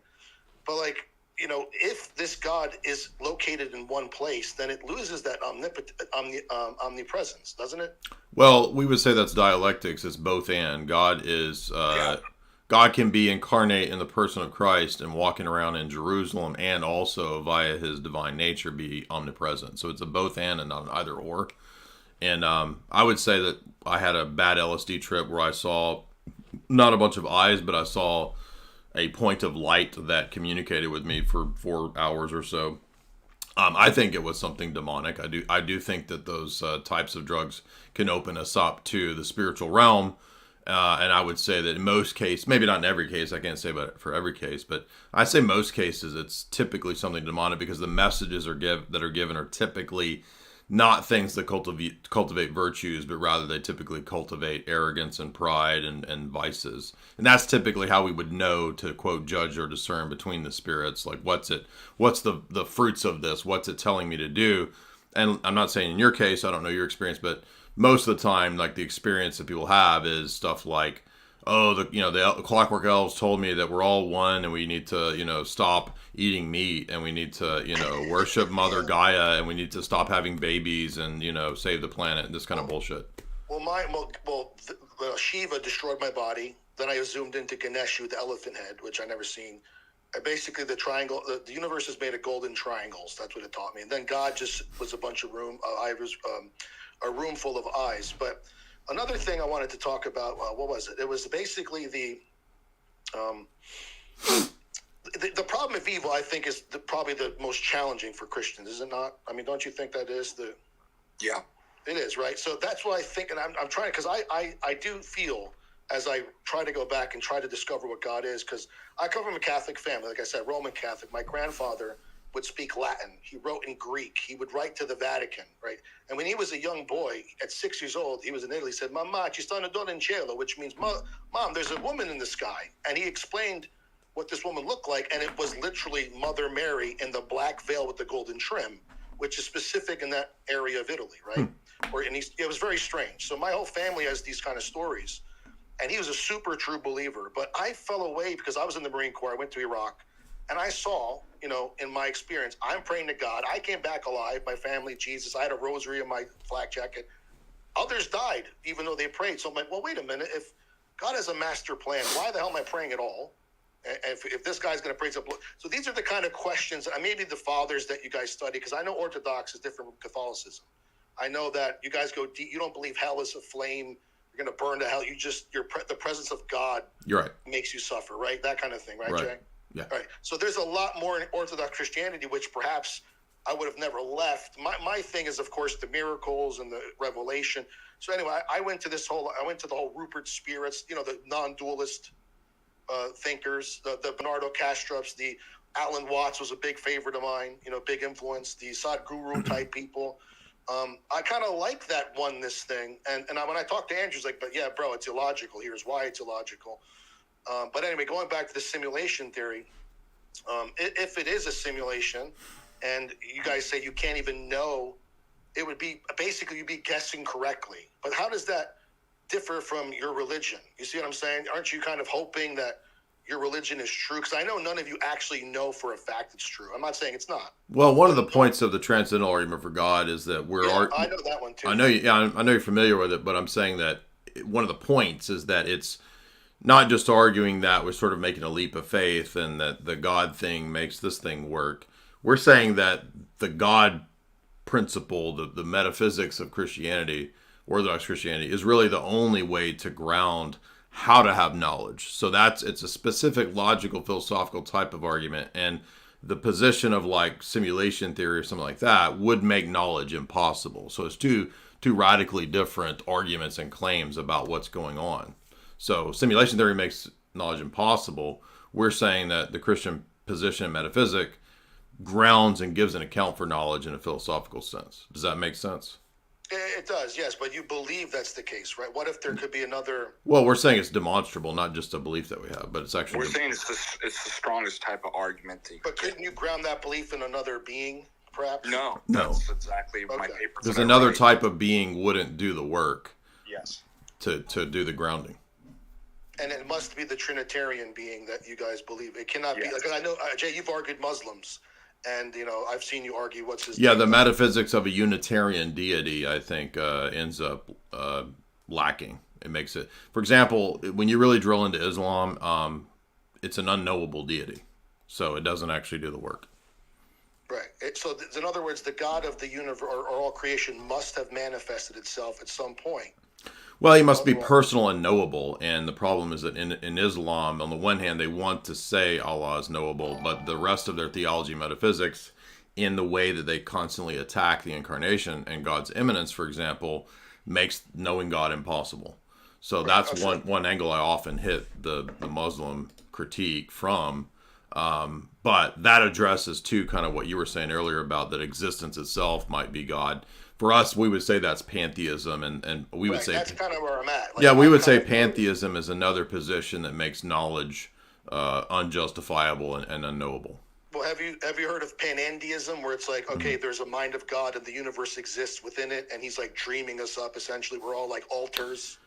Well, I would say that divine conceptualism, which is kind of what I was arguing at the beginning, is a little bit similar to that, but I wouldn't say that it's God's dream or that the world isn't real or anything like that. We would say that in the mind of God, you find the grounding ultimately for things like universal categories, mathematical principles, universals, laws of logic. Those could only be grounded in a being like God with omniscience and so forth, and that he's personal and intentional.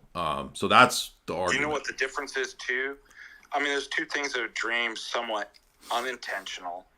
Or if you say that, well, God's thinking and it produces this. Right. But the Christian position is much stronger than this.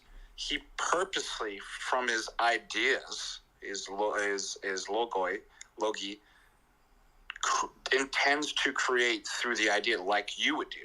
Oh, I have an idea, and it's not that you're just thinking about it and it produces something, but you're taking your will and an extra activity to execute and take those blueprints and make them the materials into something.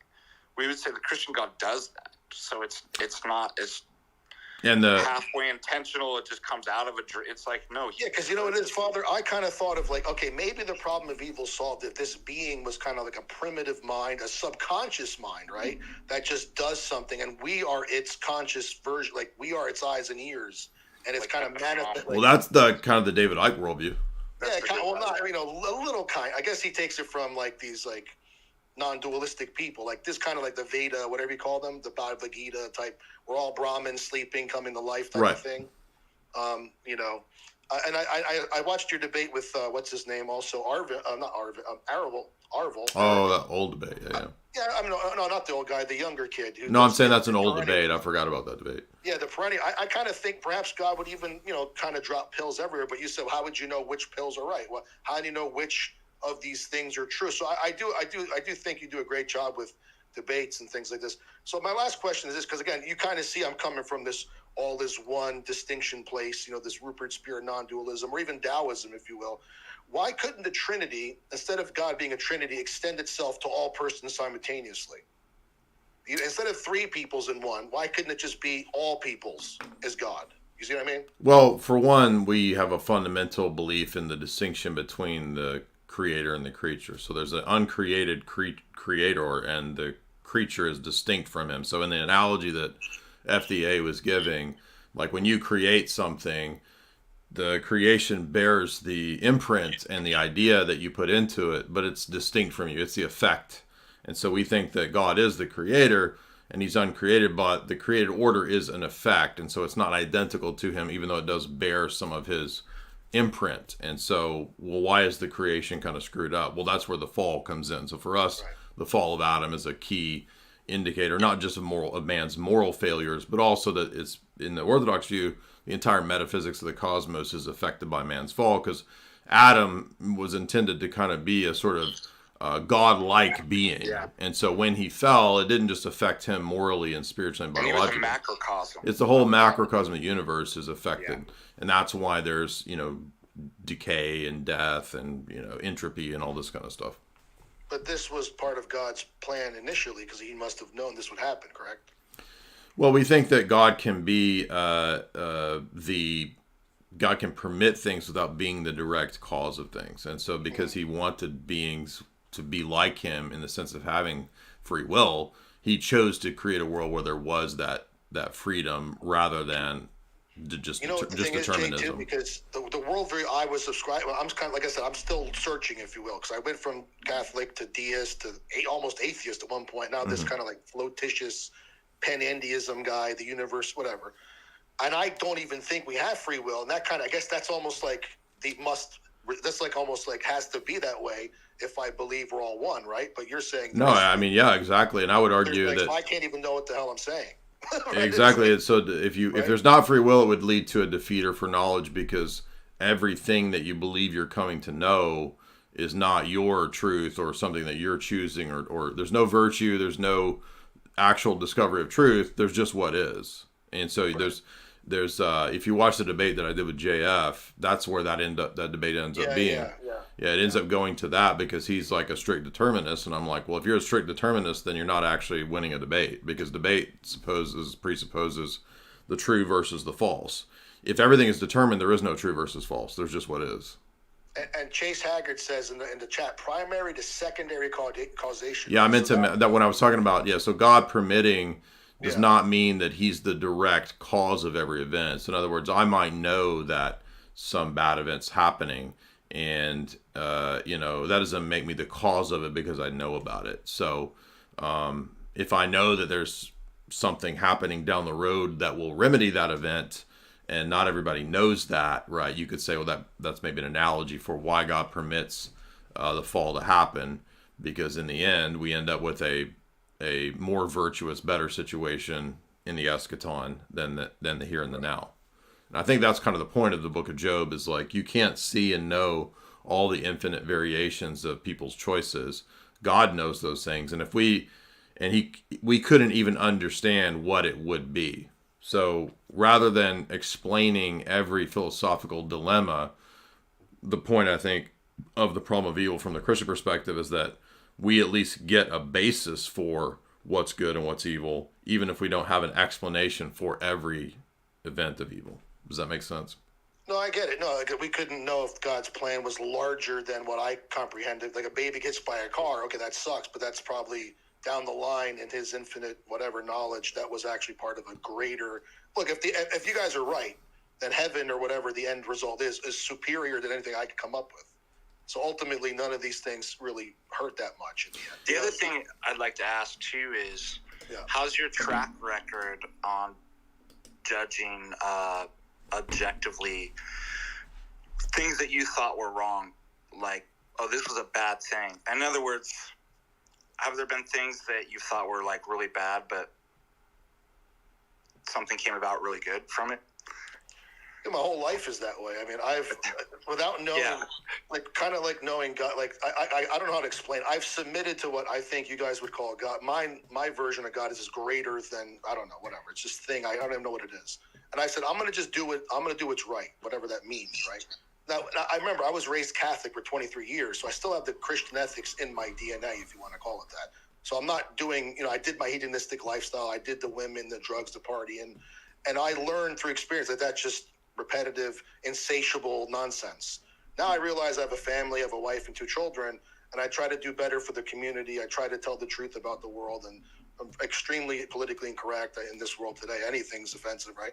So now that I kind of became selfless, Father, and now I kind of like, for some reason, my life has improved dramatically being that way. And I remember my Uncle Andrew, before he passed, would say, look, just love everyone and serve God. Well, what does that mean, to serve God? Well, it must be then to help your fellow man. Has to be, right? Because what's the point? I mean, what else can it be? Not hurt your fellow man. So I don't know exactly how to explain where I get my ethics. I think they're ingrained in me from my childhood. And I've done the whole hedonistic, like I said, do thou, almost not satanic, but nothing matters, nihilism kind of nonsense. That leads to suffering.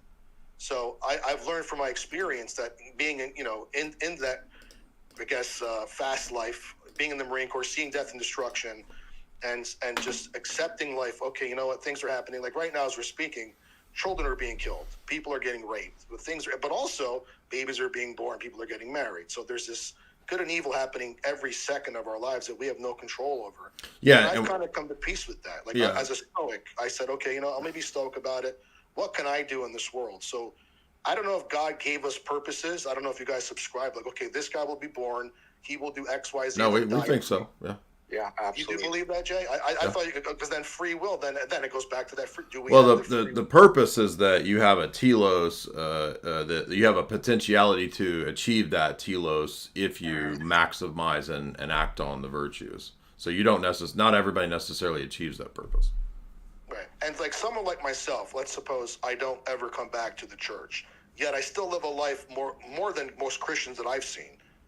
I don't think God would send me to, I know you guys don't believe in hell, but I don't think someone like me would be punished in a way, not that I'm afraid of this, but suppose you have an atheist who lives perfectly like a Christian, then what? Well, we would say that that's not even really possible, because even though you might have some of the virtues, it's not possible to have theosis or to participate in the uncreated glory of God. That's only had through the sacraments in the church. But do the Catholics believe in theosis like you guys do? Not really. Not really. Like, I feel like Catholicism was like a completely different religion, and they say no, it's not. It's just the Pope. But it seems like you guys have a whole. No, it's pretty different. I mean, I was Catholic I was a traditional Catholic for about 8 years. Orthodoxy makes more sense and even is more appealing because again, hell. You look at a Catholic church. My dad like, you go to hell if you don't go to church. I'm like, holy shit, what kind of God is this, right? But you guys like saying no, you go to hell because you rebel against God and His light. So it's a lot. It kind of makes more sense. In our view, the hell is that you're going to be with God, like whether you want to be there or not. Yeah. And so the people that don't like God are tortured by the presence of God, like you said. So that's the thing that makes it bad. But But yeah, I mean, And it's interesting you brought up the whole actions too, because I was teaching this in ethics, because you hear this a lot, like the kind of objection, like, well, what if an atheist, they can be moral and they can live all, do all these things. And certainly in some senses we could say that we could find atheists more moral than certain Christians and stuff like that. But then an interesting question came up in class. What about doing the right thing for the wrong reasons? Mm-hmm. Yeah. Does that in ethics make a difference? So this is an important question to ask people, is that, well, when you're saying this person or this atheist is acting moral, but what are the reasons?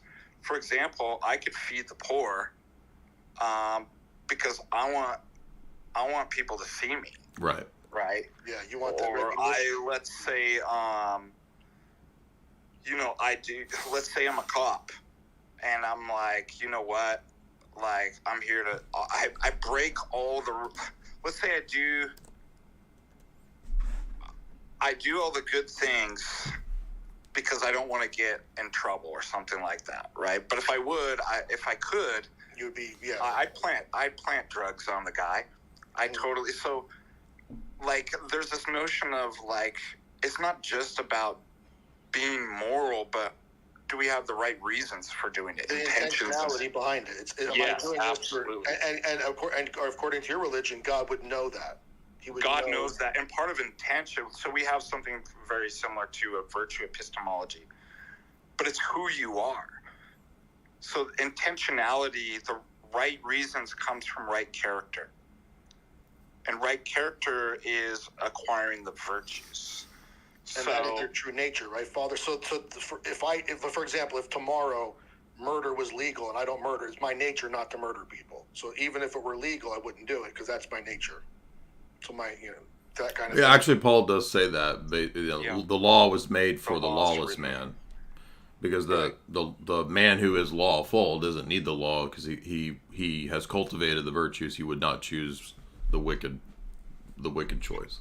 Which is the whole story of the Ring of Gyges, which goes into right. What's the Tolkien Lord of the Rings? The whole Ring of Gyges is you put this ring on and you go invisible. Like, what would you do? Yeah. Because I used to think this when I was a kid. I used to think about going invisible, and I'm like, I'd rob the ice cream man. It's the first thing I would do. I wouldn't get caught, and I'd fantasize. It's because that shows how dumb you were, because you didn't rob the Bitcoin man. You were robbing ice cream. That shows how lame you were. Well, Bitcoin didn't exist yet. If somebody told me, I would have been like, oh yeah. Yeah, but you could have been invisible and gone and hung out with the cypherpunk nerds, and then you would have known the future. We would have known. We'd be like, hey, we're making this thing called Bitcoin in the future, but the whole idea of the outward visibility becoming invisible shows me something about my inside, which is invisible. My character, you can't see it, becomes visible. And it's like, at that time, like in my life, it's like, you're a bad person. If you would actually rob these banks and steal from the ice cream man, if you could get away with it. But like you said, even if you could get away with it, if you don't do it, the reason why you don't do that is because, well, first, it's in your nature. So unless you've acquired a vice or you've acquired a virtue that your nature is supposed to actually have, that says it doesn't matter the outward. If I get caught or not, I know it's wrong to do that. And you know it's wrong because you have the virtue and the character and wisdom to determine that. So and I don't want to take more time up. My biggest two stumps that I need to get into is that, how do I prove to myself God is a person? And I mean, like, when you guys say person, you don't mean like a person like me, like name. We mean a being that has will and intentionality and creates with a purpose in the sense of like direction. So it's a mind, right? Directionality. Well, it's not just mind, but more. It's not just a mind. It has a mind, a will. Yeah. Right. Intention, purpose. And it thinks. A being that you can have a relationship with, right? So not like the number 7 or a law of logic, right? You can't have a relation. You can't have a relationship with the number 7. Like the number 7 couldn't do anything. Right. It couldn't start the universe. Right. It just It just sits there. It just is, yeah. And then what was my other thing? So that is one of my stumbling blocks, is to learn if God's a person. Where can I go read something about, like, what's your best material on this personhood? Because I need to, because something's telling me that, well, it's not this I would say a couple books you might like that would address, I mean, you're already interested in the idea of an all mind, and there's actually a really good book written from the vantage point of a guy who's into physics and math. It's called Paul Davies' book, The Mind of God, is a really good book for people I that... met him. I had him sign that book. Yeah, it's a great book. I'm an atheist. I believe something's out there. Yeah, I'm just saying, I understand you would like that book, because I remember having a similar thought at one time, and that book really struck me as really cool. But the personhood of God would probably be, I would say, read like the Gospel of John again, or there's a pretty deep, it might be a little too, I mean, I'm not insulting you, I'm just saying it might be a little too dense. If you don't like it, you can go back to the other book. But Father, I'm a slow boy, Jay. I don't shave my arms. It's okay. No, I'm not trying to be. I don't shave my arms, bro. You know what that means. Orthodox Dogmatics, Volume 1 by Staniloy is a really, I mean, that whole book is about personhood, like divine personhood. That's the first book that comes to mind, but I'm trying to think of, like, if that's too, like, philosophical, you might just like rereading the Book of John. Right. Okay. Yeah, I don't want to take more time, guys. I appreciate the answers, and again, I jumped into space too, hopefully to boost you guys. So, well, appreciate that. Yeah, let's see if we got any other. Looks like we got quite a few in here. Thank you for that. Let's see who's next. Man. Thanks, guys. Thank you very much, brother.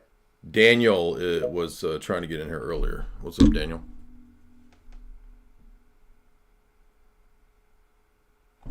You got to unmute, man. Hello? Hey. Are you hearing me? Yeah, what's up? Okay, so I had a few questions. I called you last time about the Transcendental argument. I want to ask you another question, right, about the Transcendental argument. So, you know how you say transcendental preconditions, right? They need a justification, right? And according to you, a justification is like providing a good reason to believe in something, right? Mm-hmm. So, for the transcendental preconditions, why can't I just say, well, my justification for believing in these transcendental preconditions is because if I don't believe in them, it would lead to absurdity, right? Yeah, that's addressed in the Russ Mannion paper, that just because you can't see how it would be otherwise doesn't get you to justification. Because even Aristotle says that through retorsion that it would be absurd to deny, like, the laws of logic or the law of non-contradiction or something like that. And the response to that in the Mannion paper is, well, okay, maybe it just appears in my mental schema that reality is ordered and constructed, but how would I know that it really is? So in other words, it still doesn't get you to justification. I think, Father Deacon, you have in one of your papers, you addressed this as well, as to why that's not enough to grant justification. Right. Again, just move it to a higher level. Okay, well then I need a reason why I'm unable to do something cognitively, or linguistically, or logically is a justification. Yeah, exactly. It just keeps moving the issue back farther. Oh, well, because, and then it's either an infinite regress, or it's circular, or arbitrary. Well, because I said so. And that's the issue. So you need something much more than that.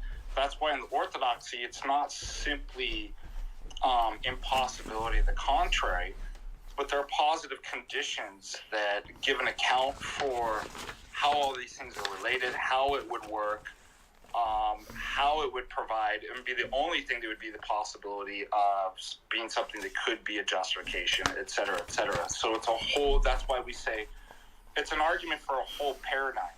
So I think the way you're approaching this is really kind of reductive. No offense, but I mean, all philosophy is trying to do this. They try to reduce it to, there's one kind of foundation by which we can justify our justification criteria. And you see, when you do a deeper analysis into it, none of it works. It's all arbitrary. circular or an infinite chain of promissory notes for justifications.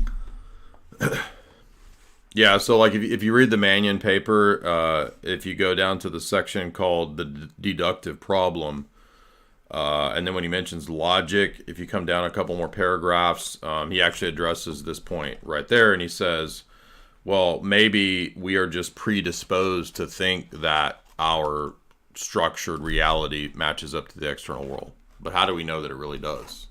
So yeah, maybe it's a simulation creating that. Exactly. So another question, right, is about the Izod problem, right? So in your paradigm, right, how would you get out of the Izod problem, right? If you just say, like, God thinks so, right, isn't that still an is? Well, it's only a problem for a reductionist position that says that all reality is matter in motion. So we don't have that metaphysical presupposition, so it's not a problem for our position. It's a problem conditioned on your metaphysics. Yeah, a student brought up the same question, ethics. I actually thought it was a really good question. I think it's a good question that you're asking too. And I drew up some like Venn diagrams. So there is the descriptive world that is, and then there's the ought. And I said, look, in our paradigm, they overlap. So as Jay said, the problem isn't that how do we explain that? It's like, well, we actually believe there's two realities. There's a normative realm, and there's a descriptive and is realm, a natural realm. So it's not a problem for us. The problem is from the materialist or naturalist point of view, right? There's only an is, yet we make all these oughts. So it's not a problem that's put back on us. It's a problem that the materialist or the naturalist is involved in, which is where you get the naturalist philosophy, because they're committed in their presuppositions to naturalism and ises and no oughts. Thank you for that question, Daniel. Kevin, what's up?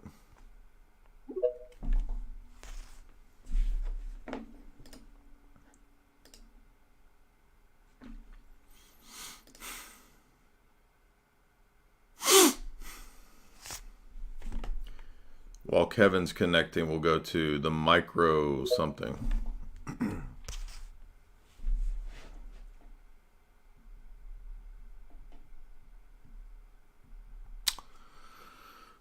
Looks like those micro, you're on. Hit unmute.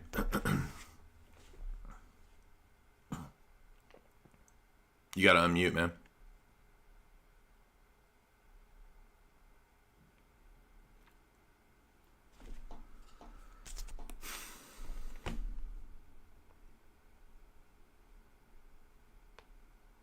FR.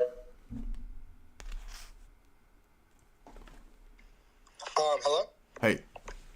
Hey, yeah, so I actually called the other day, and I asked about hell and kind of like the Orthodox perspective and all that, and I kind of skimmed through the Soul After Life and everything by Sarah from Rose.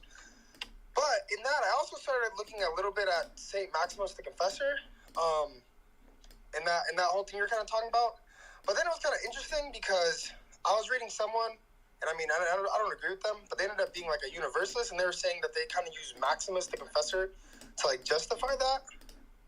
Right. So you could go look at David Erhan's video on David Bentley Hart, and he talks about that Maximus does not believe in universalism. But anyway, today's topics are simulation theory, David Icke, Gnosticism, Platonism, Neoplatonism. So let's, if we can, let's keep to that topic if that's what you want to talk about. Kevin, you want to try again?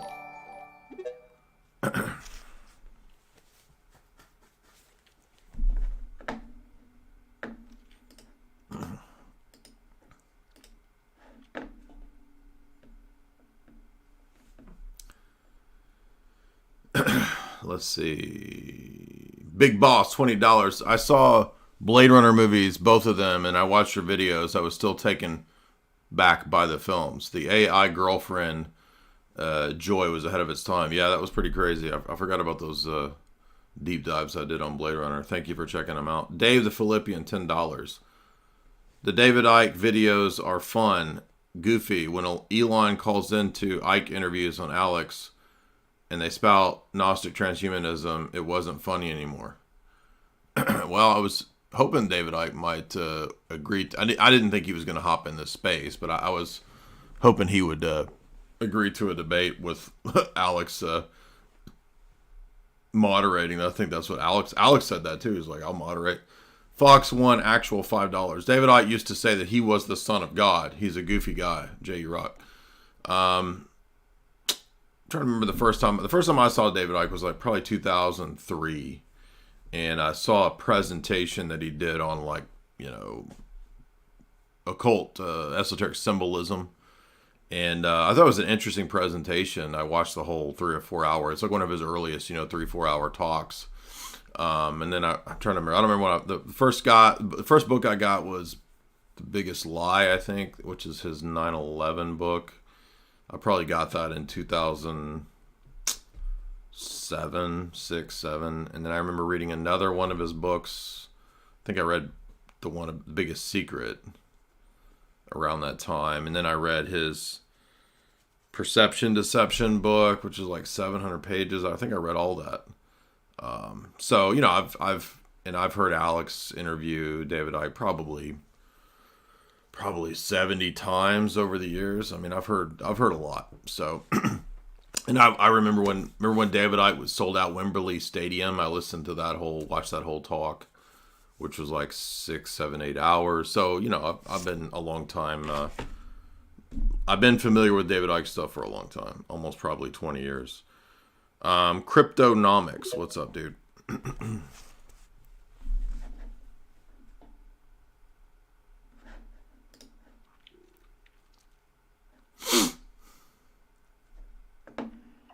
Hey, Jay. Yo. How's it going? I just had two questions. Hopefully I can get you guys an answer from you guys based off of your understanding. The first question is, what is consciousness?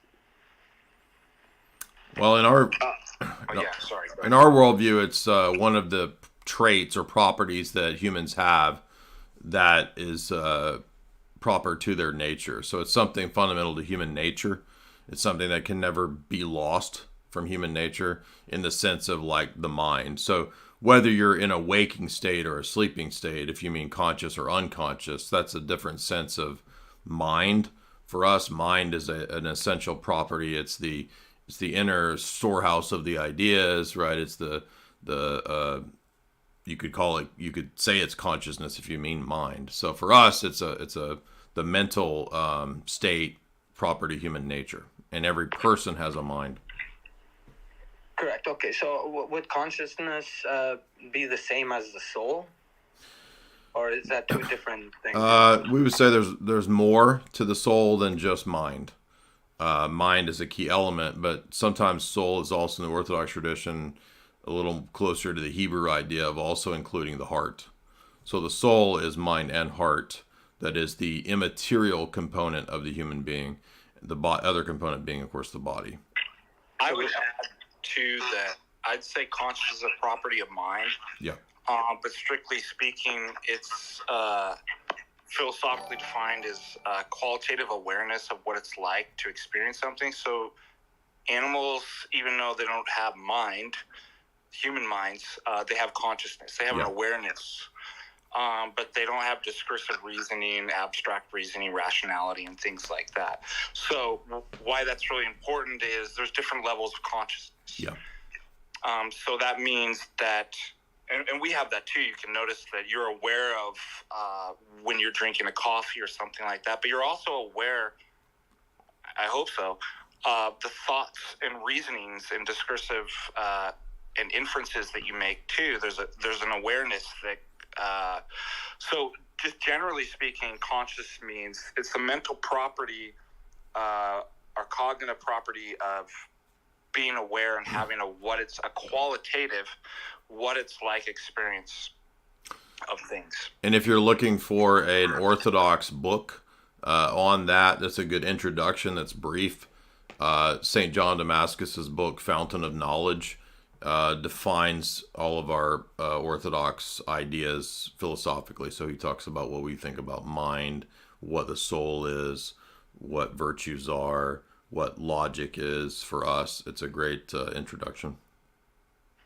Okay, so would it be fair to say that the soul and the consciousness are essentially a one entity or one thing, which is energy, since energy does not die, as we know that? The Orthodox tradition does speak of the noetic energy. So yes, and energies of the mind. Yeah, that's basically my. I wouldn't reduce though mind to an energy, because energies typically for us are operations of the thing.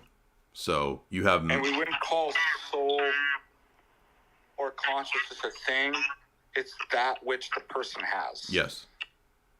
Yeah, I mean, well, I went through a lot in my life, so I kind of experienced an outer body experiment where I was in coma for 2 weeks, and that's what led me to like religions, and I began studying all religions, and then I came to a conclusion. I was like, okay, well, obviously our body dies in here. We're here for a purpose and whatnot. So my understanding is obviously the soul is like it's an energy source that obviously does not die, and it stores all the data. Everything that we do in this world is essentially recorded on that energy data. I would agree with that. Yeah, I agree. Yeah. There's also a heart though. There's more. It's more than just like consciousness and like IQ. We also think that because I mean you could think about the organs that we have, right? So you know, mind would correspond to brain, but we also have heart, which corresponds to heart. Yeah, I mean, essentially they all need like energy, right? Whatever we eat, we consume. We're truly. Yeah, we do power those engines through the energy that we but we also think that we are made to have uncreated energy as well as part of that synergy. So Robert keeps speaking up here. He wants to speak. He keeps messaging me. What's up, man?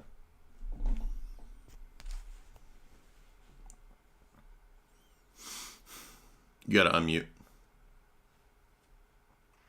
Oh, hey, Jay, I was just wondering if you ever read this book called the Zohar, and it's a Judaic book that they believe came from the word of Moses, but it looks like it was written in the 1600s by some crazy rabbi. Yeah, but in this book, I don't think it's a Mosaic text. I'm familiar with it. It talks about a simulation theory in the book, and I was wondering if you thought that had any correlation. Well, I remember Michio Kaku says that something about how he links some of his physics theories to Kabbalah and Zohar, so I'm not surprised, but it makes sense. I mean, Zohar is, again, like the other Kabbalistic stuff, it's just Judaic version of Gnosticism, even according to the top like scholars of Kabbalah.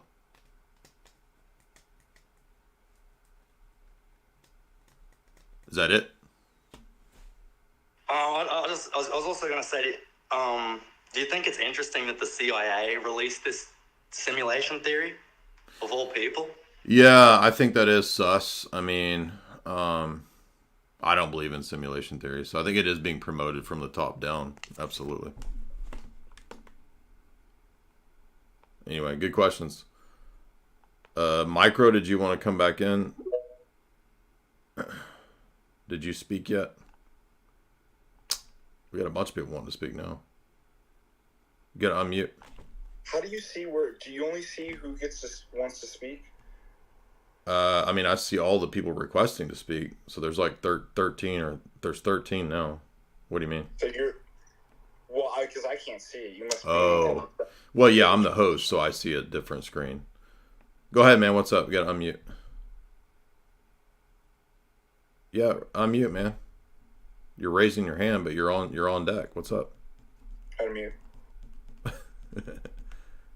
Okay, well, you're not unmuting, so I don't know what to tell you. We're going to people who have, let's see. Goldfish is next up. What's up?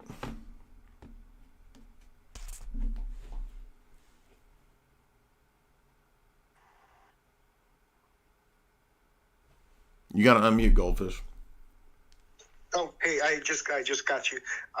So I had a question about orthodoxy, or both theosis and orthodoxy, and gnosis, and not regarding the belief between oneism and twoism, where orthodoxy believes in a created and creator dynamic, but more as in the difference in practice, or more along the practical sense than the deep philosophical sense. Yeah, I think gnosis doesn't include the idea that you need to become morally renovated, repent, and live according to the Ten Commandments, and participate in the sacraments of the Orthodox Church. Gnosis doesn't care about that. Gnosis is interested in attaining knowledge, secret knowledge, occult knowledge, and mystical experiences. So different. That's why we're Trinitarian incarnationalists. That knowledge is just could be an illusion between your two ears. The idea is to take what's true and beautiful and good and incarnate it so that it changes the very being of yourself. So it's useless and doesn't mean, like, facts in your head are useless unless it actually changes your ontology. Well, the reason I bring it up is because it seems to be one of the weaknesses that it gets exploited in Christian faith, that allows people to include or to manipulate the faith in order to permit things from outside the faith to change what it's supposed to mean. And so theosis, I viewed it almost as I tried to rationalize it as a two-way street, with theosis being a person kind of attaining some form of the divine, whereas when Gnostics attempt to bring down the divine rather than ascend up to it. And I don't know if that makes sense, but that's the only way I was able to kind of rationalize it. I'll let go of the conversation, but I appreciate your answering your time. Thanks, Jim. Yeah, thank you. Interesting question. Let's see. Next up is... Oh, man, there's a whole bunch of people now. Let's see. Rico, the cat.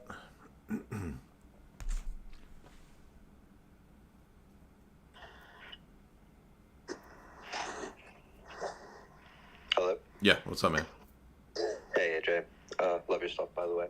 So today I was just watching interview Alex O'Connor dropped with the guy from Esoterica, and they were basically just talking about the kind of historical development of Judaism and Christianity.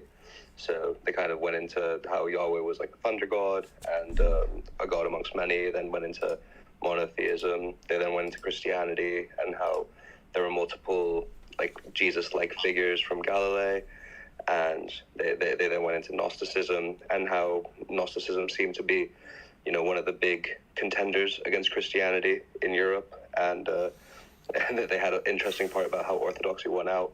And so I was just wondering how does the church kind of take the academic view of like the anthropology of the religion? How do you guys like reconcile it? Because they seem to insinuate in the interview that it's a bit of like a post hoc rationalization. So they'd say that like Christianity would like look back at the past and then kind of make it fit Christianity. But from listening to you, I don't get that sense. I get the sense that it's much more holistic and that right. We accept the narrative as is given in divine revelation, that the original religion was not animism and then polytheism and then monotheism. That's the typical comparative religion scholars account of how mankind progressed. We think that it was Trinitarian theology that devolved into paganism and polytheism. So all of the world religions are deviations from a primeval, you could say, Trinitarian theology. So it's the opposite of what they think. You know what? I like that point. I was listening to Rachel and she was making this point, and then my friend Ryan and I were talking about this. The reason why these people come to these conclusions is we're taught in school, like we're moderns, we work backwards through history. Mm-hmm. We start from our presuppositions now with our lenses, and then we go back and reread through history when actually we should be doing the opposite. We should be starting from the beginning, trying to throw out as many presuppositions as possible, and then trying to get into the spirit and ethos of, wait, what was it these people were thinking? So we're doing it all backwards. Now, I try to do this in schooling by like, let's start with the pre-Socratics and work. But I was just thinking about, when you mentioned that, why in these religious departments, why do they come up with this? Mm-hmm. Because they've been conditioned to work backwards. That my presuppositions from here, I will read back in through history. And then that's where you get all these problems. Well, you see, if I do that, then Christianity evolved out of this and this. But if you start from the beginning without those precepts, it's very clear what the story is. And for example, if you see the video I did, the Hebrew Trinity or the Jewish Trinity, you'll note that that's my opening statement to Daniel Hakikachu in our Muslim debate. The whole point of that opening statement is to refute Daniel's idea that Old Testament Jewish theology was generic Unitarianism, therefore Islam is in continuity with generic Unitarianism. That all falls apart if the Hebraic revelation is Trinitarian. Okay, understood. And that was the whole opening statement. Too, absolutely. Because monotheism doesn't even come, the word and term and idea doesn't even come about until the 17th. It's a really late, monotheism as a term is really late, and Dr. Bo Branson has shown that. Yeah, they mentioned in a part of the interview that they go into some really interesting bits. Like they mentioned that they found a temple that was like a proto-Christian temple that had cannabinoid resin in some of like the cracks of the brick. And so they were linking, proto-Christianity to shamanic rituals and things like that. There was also a mention of how when they first introduced Yahweh as the only monotheistic God, that when they introduced Yahweh as the only monotheistic God, that they also credited him with evil, and then that created the necessity for Satan. And so Satan only came about because, that put them in a theological kind of corner, saying that, this God was responsible for everything good and evil. And so... Yeah, exactly. That's just kind of the standard academic account of, comparative religion. But if you challenge the presuppositions as to why they think that, most comparative religion scholars are not fluent in epistemology or logic, and they would crumble pretty quick. Let's see, Mr. Anderson. Mr. Anderson. Hey, how's it going? Yo. Yeah, so I was wondering, the other day I was listening to one of your live streams, and you were talking to someone that sounded like they were from the UK, like a Protestant, about Nestorianism. Is this like on topic? No, but what's it about? Oh, well, I think he was, he was saying the scriptures say the Spirit. Yeah. Oh, I remember this guy. Yeah, I remember this. Yeah.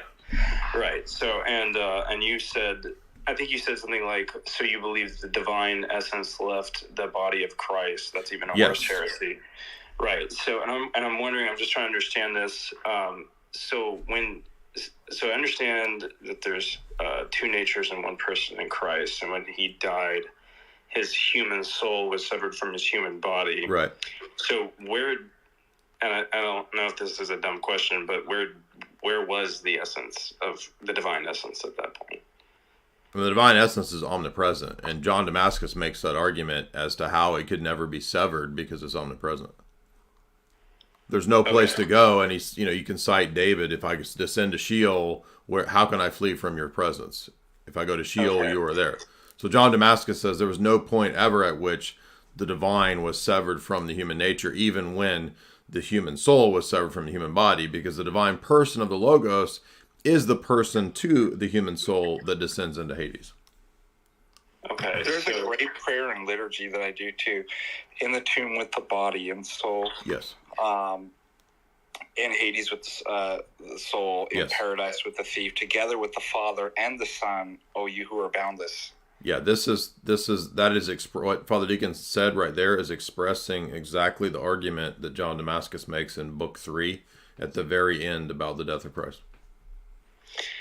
So is it inaccurate or wrong-headed to think of it to say like that the divine essence was then present just as much in the physical body of Christ as he was everywhere in the whole universe?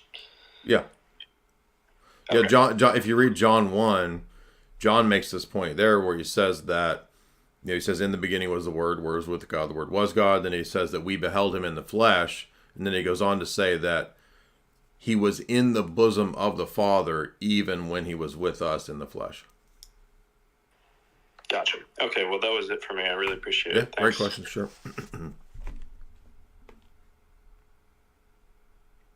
Boycott Buc-ee's.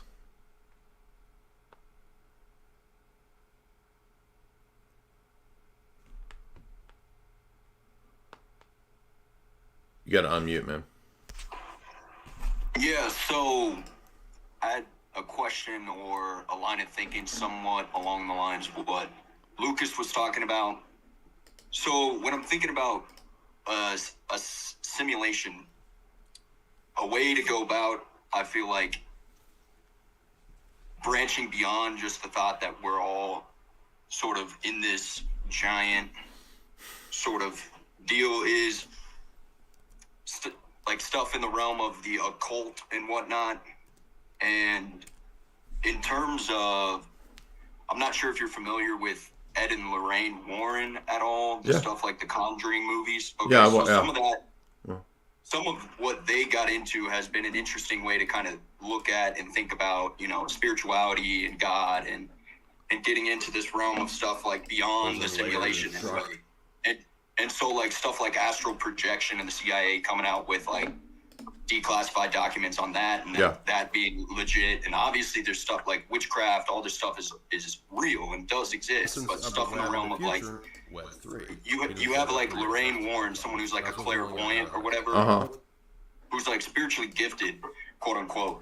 And so these sorts of people who have like tapped into this, you could say like third dimension or spiritual realm that we don't see, but that's like somehow fully intertwined and interworked with everything we see now, is something that I think's pretty fascinating, especially in the realm of like what we're kind of seeing now with universalism and like the modern manifestations of gnosis and Gnosticism, like in the realm of like, so you have this new age sort of fad that's going on where people are tapping into like tarot cards and all this crap. But this, I was talking to a buddy and it's almost like there's this comparison where I look at agnosticism versus atheism. And I say agnosticism is almost worse than atheism because the agnostics aren't willing to take the step to deny the God that the atheists, for whatever reason in and of themselves, that they have some gripe with God. They're at least taking that step to deny him. Whereas like, I guess agnostics in the realm of like being better than atheists would be these sort of new age fads where people are trying to tap into things like higher knowledge, stuff like the spiritual realm and whatnot, like seances. And so like, it's interesting with Ed and Lorraine Warren because they were in this sort of weird sort of third party space, not endorsed by the church, but like sort of so I was reading one of their books where they had a priest and they were doing an exorcism and sort of not the strict Roman rite, but they were doing like a deliverance prayer type style exorcism where one of the priests actually functioned as a medium for the demon to go through while they were exorcising the demon from another, from the person who was possessed. And so stuff like this is like they would, I guess one of their worst cases, they showed up to a house where someone had a haunting or whatever, and to gauge the situation of demonic infestation or whatever, Lorraine, I guess, brought in a medium and they held a seance and then all hell broke loose. And so like stuff like this is just interesting in terms of thinking about, because nowadays you see this new ageism and universalism, sort of this idea that like you can tap into a good outside of the place where the good resides in and of itself, right? In the truth, which is orthodoxy and whatnot. And so you have this. So in the realm of like Hesychism, it's something I've been kind of fascinated with in terms of orthodoxy and whatnot, and like this division between like one true church, Roman Catholicism, Greek. They say they look at like Hesychism and say that's like heretical or Orthodox or schismatic, etc. Right. But also the Greek Orthodox are in communion with Rome. And so if you're saying Hesychism is heretical while they're in communion, to an extent, you like it's self-defeating in a way. Yeah, I mean, it doesn't make any sense for Rome to think that, Palamas and the, Eastern Church Fathers are heretics for centuries, and then for the interests of ecumenism under, I guess it was John Paul II. Oh, now they're saints. They're cool now. I mean, this is totally incoherent. Exactly. Tommy Tucker, what's up? The topic is Sim theory, David Icke, Gnosticism, Platonism, God, the Matrix. You gotta unmute, man.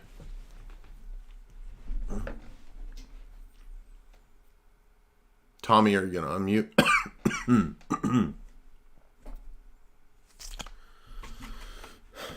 All right. Next up, Lazarus. Dude just got raised.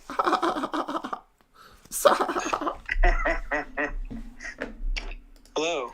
Yo. Hey, Jay. I'm a big fan. Yes, sir. What's up, man? I'm a big fan of Gnosticism. Okay. What's the problem with Gnosticism? Well, the arguments I gave earlier is that it ends up being kind of relativistic. It ends up being, no real coherent ethic. I don't agree with that at all. Okay. Well, what's the basis? I mean, if this reality is an illusion, why would we think that there's anything wrong in this reality? Like, why is one action bad versus one action good if this reality is bad? Well, it's not that it's bad, Well, that's Gnosticism. Well, you're putting words in my Gnostic mouth over here, Are you trolling? No, I'm serious. It's not necessarily bad. I mean, it's... Well, the Gnostic view is that this world is bad. It's a prison. Evil. Physicality is evil, so... I mean, it's everything's relative, right? I mean, an actual prison is a hell of a lot more evil than reality. All right, you're trolling, Yeah. so... Well, no, I'm not trolling. What do you mean trolling? What does that even mean? This is the truth. What is that? What does that even mean? Like, you don't know I'm being honest. It's my own honest opinion. I'm being trolling. Yeah. No, I'm serious. That's funny. That was really funny. Trolling, what does that even mean? Like, he doesn't know what it means. Can I read this real quick? Just what is it? Yeah.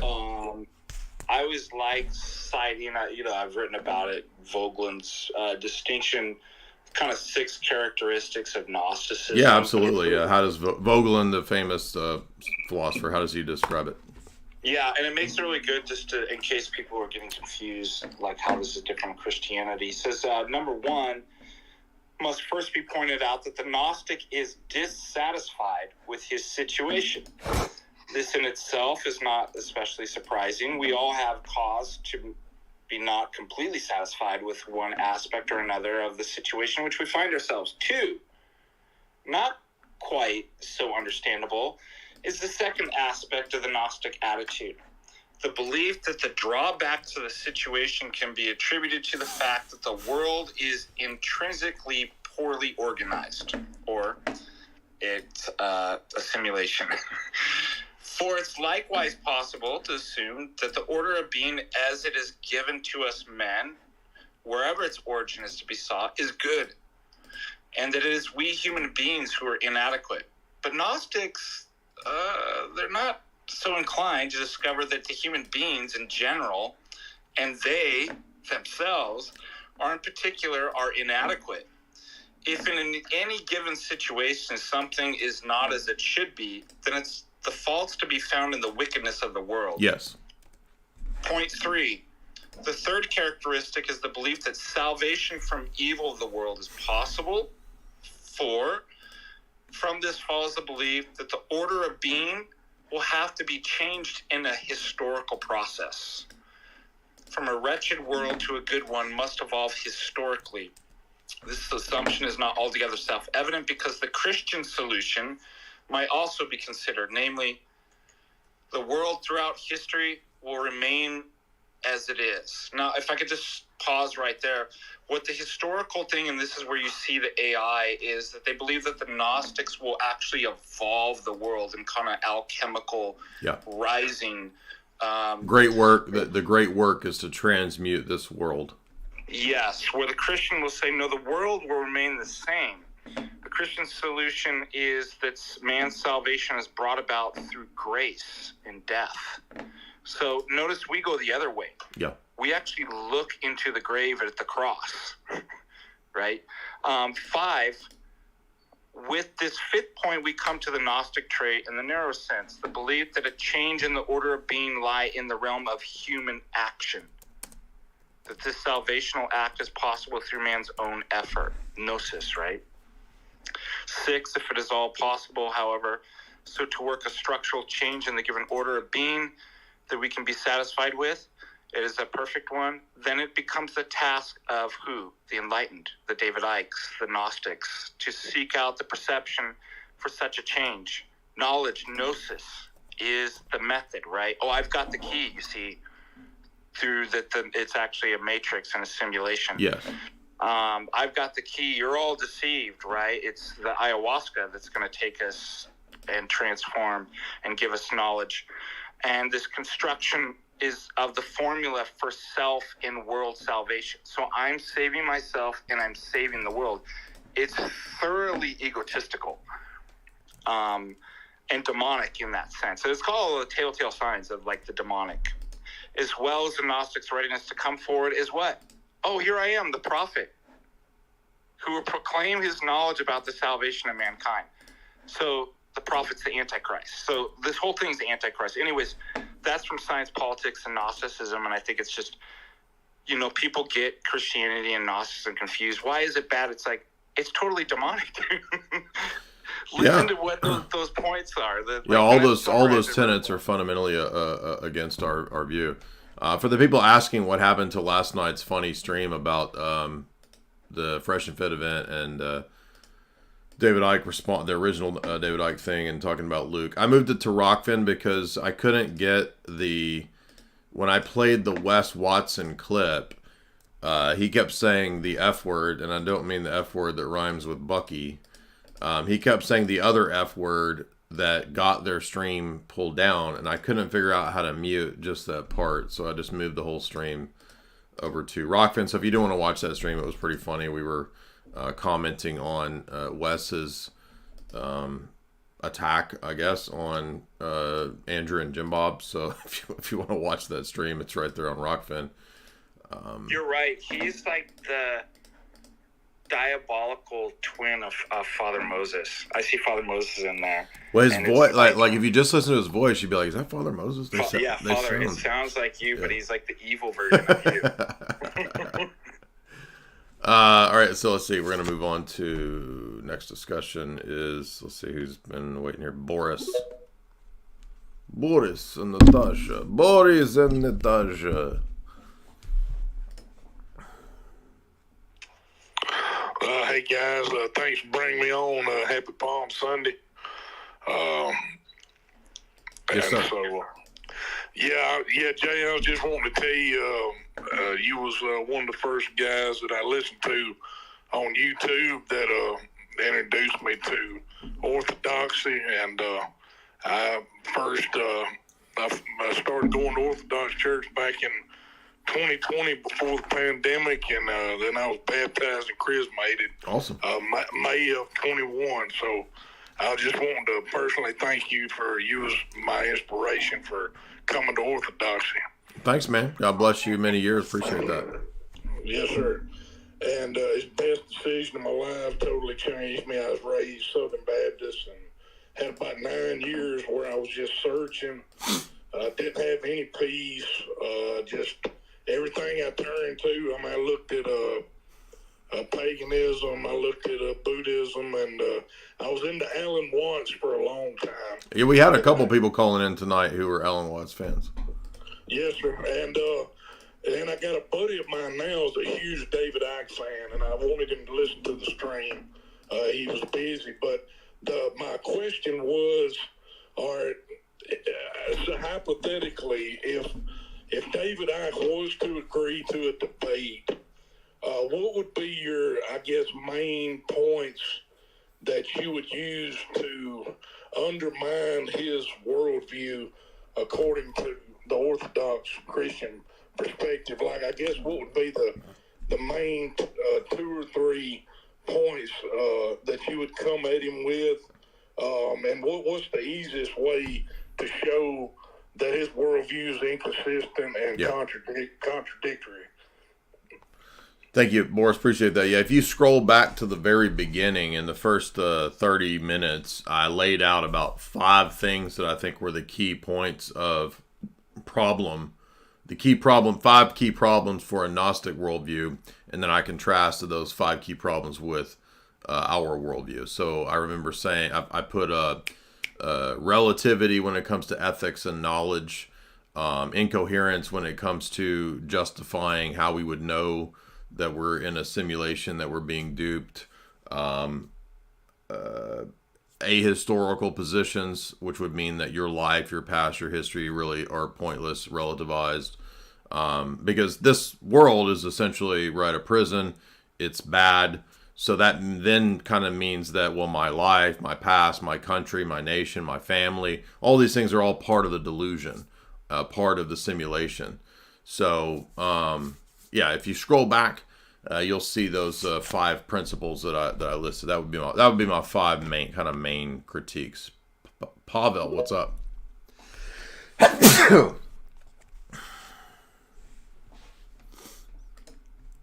You gotta unmute, man. Yeah, tonight, actually, guys, if you didn't know, and shout out to our big crowd that we got. Actually, tonight was my largest audience live yet. It actually got up to 1,250. So I've never had that many live, except for like Matt Dillhunty debate. That was like 4,000 or 5,000 live. So tonight was our biggest, just random live audience. Oh, you're welcome. Thank you, FTA. Can you hear me? Yeah, what's up, man? Okay, give me a second.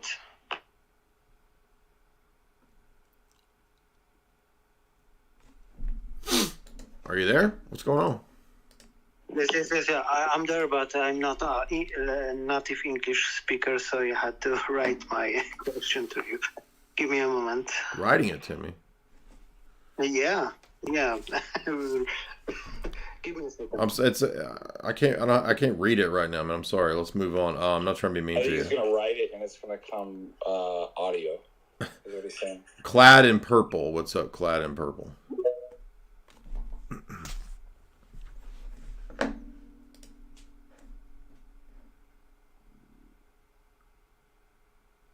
Yeah, Kotel sent his viewers over. That popped it over 1250. So,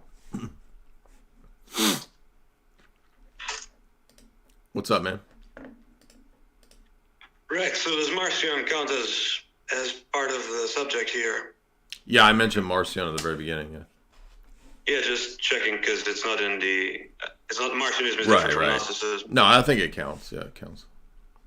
Right, so how do you answer like Marcion's charges that in Genesis 3, God is walking around the garden, so he's trapped in a body and he's ignorant. He's asking, like, did you eat the fruit and where are you and all that stuff. Right, so that's the Logos, that's Jesus, who's the same angel of the Lord who has a form and walks around throughout the Old Testament, like when he wrestles Jacob, when he appears to Abraham, when he appears to Manoah, Samson's parents. And the purpose of asking that question is not because he lacked knowledge. It was a rhetorical question to bring to recognition in the minds of Adam and Eve that they had sinned. So those are really bad arguments. Right, and there's another guy, I don't know if you know about Julian the Apostate, the Neoplatonist. I'm familiar. Yeah, the emperor, yeah. Yeah, that guy wrote that in Genesis 1, Yahweh is like a lesser God because he's just shaping the waters and the matter into he's not really creating things. He's just sort of transforming So the them. book of Maccabees and the book of Hebrews say that he spoke that world into existence. So in other words, we don't just take one book as like the Bible's interpreted in a holistic, canonical sense. So all of the divine revelation tells us part about the other parts. So I'm not going to interpret Genesis in exclusion to what's in John 1 about all things being created by the Logos, or what's in Hebrews 1 about all reality and the world's coming to be through the Logos, or what's in all the other texts that describe Christ as the creator, or what's in the Maccabees that God spoke reality in the created world into existence ex nihilo. Okay, so just one last question I think Julian pointed out is that why would the supreme creator of the universe just ignore everyone except Israel and just allow everyone else to worship idols, right? Worship these fake gods. Julian thinks that this God is just another petty, lesser God. Right. That's why he focused on Israel. Yeah, so the focus on Israel was a pedagogical teaching lesson for a time. And if you read St. Cyril of Alexandria, he actually explains that God didn't leave or forget all the other nations. This is partly why Christ preaches the gospel to the dead. The descent of Christ into Hades is the preaching of the gospel to the dead, which is mentioned in the book of Peter. Peter says he preached to the spirits in prison. It's part of our belief that he descended into Hades. You can read that in book 3 of John Damascus's On the Orthodox Faith. Let's see. Iconomat.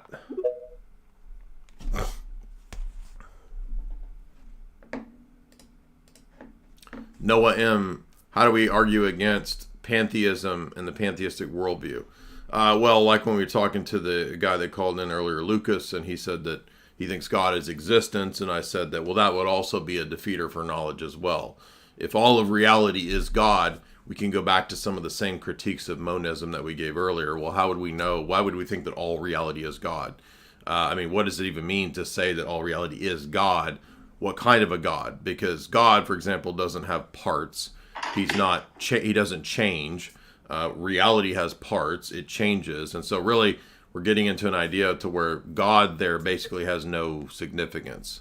So, are we saying that rocks are personal, that we have a relationship to God? No. So, these are different ways that we would go about critiquing the idea that all reality is God. It just doesn't, it ends up being kind of a nonsense statement. It doesn't mean anything. Jason Allen, $25. Thank you for this. I appreciate the debate, open debate forum. It's very helpful. I appreciate the topics. I hope you keep doing these. Glory to God. Holy Week is going to be great this year. Thank you so much, Jason. Appreciate that. Melu, $25. Is David Icke still beefing? He hasn't replied since the 2 tweets Friday, so I don't... people say that he doesn't ever really respond, so I don't think he's going to do a debate. But thank you for that comment there, Melu, and thank you for the Tusami. What's up, man? What's on your mind? Hey, Jay. I heard you mention something that was really interesting to me. I'm a big fan, and I was wondering if you could give me the best videos to learn more about that. I heard you mention that creation presupposes the incarnation.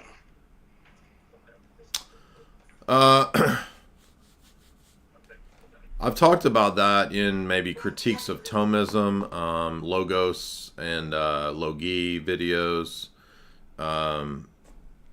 Maximus, Logos, Logi, if you look that up, those videos would cover that. But get Panagiotis Nellis's book, Deification of Man, because the first 2 chapters are on that. Okay, I really appreciate you, Jay. Yeah, thank you. Later.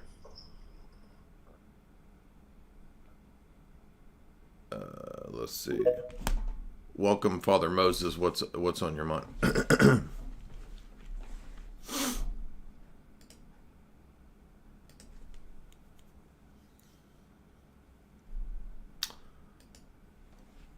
You gotta unmute if you wanted to speak. We can't hear you. It does something weird, I think, with my AirPods. But I was trying to figure out who you guys were saying that I sounded like from the other day. What was that about? So I was at an event where Andrew and Jim Bob were on a panel. I was there because I thought originally I was going to debate a Muslim guy. That didn't ever occur. The Muslim guy couldn't make it. The panel ended up being about like masculinity issues and success, and basically a giant buff self-help prison speaker type of dude. So Wes Watson. Oh, you know who Wes Watson is? Okay. Oh, you know him, yeah. Dude, I've been, I think I saw the original Wes Watson interview with Big Herc like years ago. Oh, okay. So, yeah, I'm familiar with it. He's a nutcase. He's nuts. Yeah, he seemed to get pretty mad over nothing. So. Yeah, he's just nice. He's just that's his shtick is that he's just angry and amped up all the time, and it's just whatever. Too much stress. Father, he didn't always used to be that way. Like, it seems like something he kind of developed into. If you see like earlier videos, he seems more laid back and. Yeah, I think it was when he switched over to doing like Instagram videos of like trying to get people hyped and they're like buying his program or whatever. You know what I'm saying? That it seemed like he just every day was just super aggressive or whatnot, and it totally changed the tone of his videos. It's funny though, you see the before and after photos. It's ironic, right? Because he's like was in prison for slanging dope or whatever, and then you see these videos that you see all the before and after photos, and like clearly he's got people on the sauce. So it's like, he's still a dope dealer. You know what I mean? Like they're like, oh, we're doing workout routines, we're getting serious about diet, and they're probably doing some of that, but guys are looking awfully juicy after working with Wes Watson. So I didn't even realize who some of these people were when I was at that thing. I didn't know. I was like, just didn't know who these people were, but it was a wild event. Were you on the panel, Jay? No, I thought originally I would be, but then when I got there, I wasn't on the panel. Yeah, those guys are, I don't know, somebody pointed out before, they're all these guys that are quote unquote high value, and somebody's like, yeah, so, basically like where are all the women and children? Like you're this high value individual and women should want you or whatever else, and then so where are your actual like children and offspring and blah blah blah blah blah blah blah. Anyways, they don't have any of that, so ironically. So well, it's ridiculous. He was saying if you don't make over 100K, if you don't make this, you can't say it's all about the money. And I'm like, I'm like, I've heard that argument somewhere. I'm like, that's what the feminists say about if you're not a woman, you can't tell her if she can have an abortion or not. I'm like, this is the stupidest argument. That's like, basically his argument, he later like lays it out that, well, if you haven't experienced something, you can't say it's bad. I'm like, if you haven't eaten poop, guys. Wait, who said that? Who said that? Wes Watson said that? Wes Watson was making this argument, but then I noticed I made a connection that I was like, oh, that's what all the feminists say too. It's interesting because he had a video not that long ago where he was talking and he was just like, nothing even makes me happy. He's like, I don't enjoy anything about life. And it was a really bizarre, I mean, it was a while back when I saw it. I can't remember when I actually saw it, but it was like, I don't know how you're supposed to sell people on your brand when you're basically like, my life is more or less like meaningless. I don't enjoy anything. And that's, you should buy into this brand for whatever reason of discontentment. It's I don't know. It's demonic. Like, that's what demons do, right? It is very demonic. I think, the event originally it would have been an interesting panel because you had two people who would have talked about, a virtue-based worldview and our ethic and all of that, but it got completely sidetracked from the very get-go because he just really wanted to push his, scream shtick. And so basically the first 20 minutes was just him screaming, and it kind of just got on people's nerves, and it was just weird. So didn't really go anywhere. Yeah, it was weird because he had this whole transition in his thing where then he was dating some woman very unsavory, and I don't know, it's the whole thing. It just it's like, yeah. Anyways, I could talk about his stuff, but it's bizarro land. Like how anybody could take that stuff seriously. Yeah. Well, what's interesting is that he didn't want to talk about the philosophy of what a successful man is and where do we get our values from, and it was basically just basically hedonism. So that's it. So. Yeah. Weird. And that's what the other guys were saying too. Like, what do you think success is? Being able to do whatever I want. Yeah, basically Jim Bob and Andrew were the only ones that had anything beyond just like whatever I want to do. I mean, Myron at least gave credence to God, but I think Myron's some kind of Muslim. So, let's see. Full Throttle, what's up, man? What's on your mind?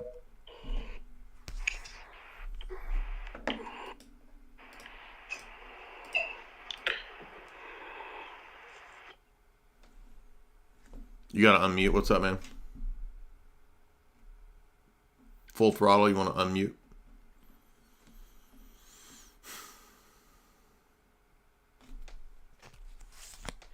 Oh, yeah. Yeah. Sorry about What's that. up? Oh, no, I'm just listening to you guys right now. Caught me off guard.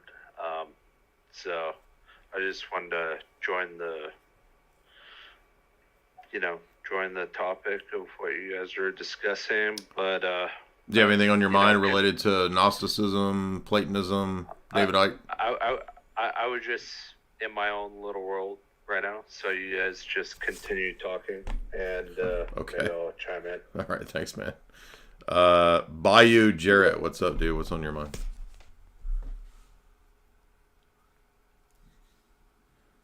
Father Moses, I'll send you the clip. You'll see what we're talking about. It's about an 18-minute exchange. It was pretty wild.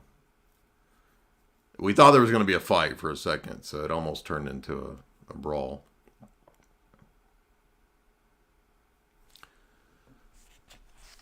Bayou, are you there? Do you want to say something? You got to unmute. Guys, remember, you got to unmute. Yeah, thanks. Uh-huh. So I was wondering how you understood in 1 John chapter 3, verse 15, it says, "Whosoever hateth his brother is a murderer, and you know that no murderer hath eternal life abiding in him." And we know that David committed murder, and I think the Apostle Paul committed murder as well. So how... Yeah, you have to repent. Do you think that they have eternal life? Mm-hmm. By repenting. Okay, so once you repent, you're not a murderer anymore? Correct. Okay. And so someone that hates his brother, while he's committing that sin, he does not have eternal life. But when he repents from it, then he can have eternal life? Yeah, I mean, that's why we have to, Jesus says, he that does not forgive from his heart, right? You're still bound by that. Mm-hmm. Okay. And then in verse number 9, it says, "Whosoever is born of God doth not commit sin, for his seed remaineth in him, and he cannot sin because he is born of God." Mm-hmm. So do you think that someone who's born of... How would you understand that? So ultimately, we're born of God in the resurrection, and we'll be perfect in the resurrected state. But we're working towards that in this life, in this state. So we're not ever going to be perfectly sinless, probably not in this life, but we're working towards that. So I don't think John is literally saying that we're some sort of Gnostic perfecti. This was the Gnostic view, the perfecti, that they had attained perfection. And in the Orthodox view, if you look at most of the best saints in terms of their sanctity, they did not feel that they had attained perfection. They were very aware of their sinfulness. So I would also say too that it's when we're baptized, like we were doing a baptism for you, obviously Lazarus Saturday, and it's really interesting. I was watching just the physical orientations, like we're doing the exorcism prayers, and then you turn to the west and you spit on the devil, and then you turn east to Christ and his resurrection. And what you're doing is that you're being born again, right? Born of God. And in one sense, I think that's what John's talking about, is that although, yes, I technically speaking make sins, notice my orientation's different. And I think if we think about like sin is like even the archer, right? Like missing the mark. If we think about this kind of orientation, it's totally different. Those born of God no longer look the opposite way, to the west. They look to the east. They look to eternity. They look to the cross. And I would interpret, I would think that would be the Orthodox understanding, and Father Moses could talk a little bit more about that. But I don't think it's like in the strictest sense, like you never make a mistake. I think it's the genuine and general ontological change in orientation. You're no longer of the world. You're born into something different. And you're orientated in a different way. You're now towards the cross. Father, you want to say anything about that? Yeah, I think the problem that most people have with these quote-unquote ideas is that they divorce them from the reality of relationship, and then they try to turn them into something mechanical. So it's like in the first year of your marriage, like, I don't know, Deacon, you've been married for a while, but like in your first year of your marriage, it's like, did you love your wife? And you're like, well, yeah, I loved her. And then it's like, what about 5 years in? It's like, did you still love her? You're like, well, I actually loved her more. And you're like, wait, so you're saying you didn't love her the first year? You're like, no. I still loved her the first year, but I was, a greater part of my heart was kind of, in a sense, given over to her in that way. And I think that this is the problem with Westerners, is that they're so very divorced from the understanding of their heart and understanding it as a reality, not as a concept, that they fail to realize that as you deepen your relationship with Christ, you give more of yourself to him. You love him more, you trust him more, you have, a greater intimacy with him that comes about through, not just devotion or acts or works or whatever else, but through hesychasm, through prayer, through the sacraments, through participation in the liturgy. All of these things grow your intimacy. And I think the other thing that the fathers talk about is, the purification of the nous and the clarity that brings. And so it's very normal for people to kind of, in a sense, during their catechism, they see or sense God's presence to a degree. And then as they progress in the spiritual life, they begin to see and sense God's presence ever more deeply.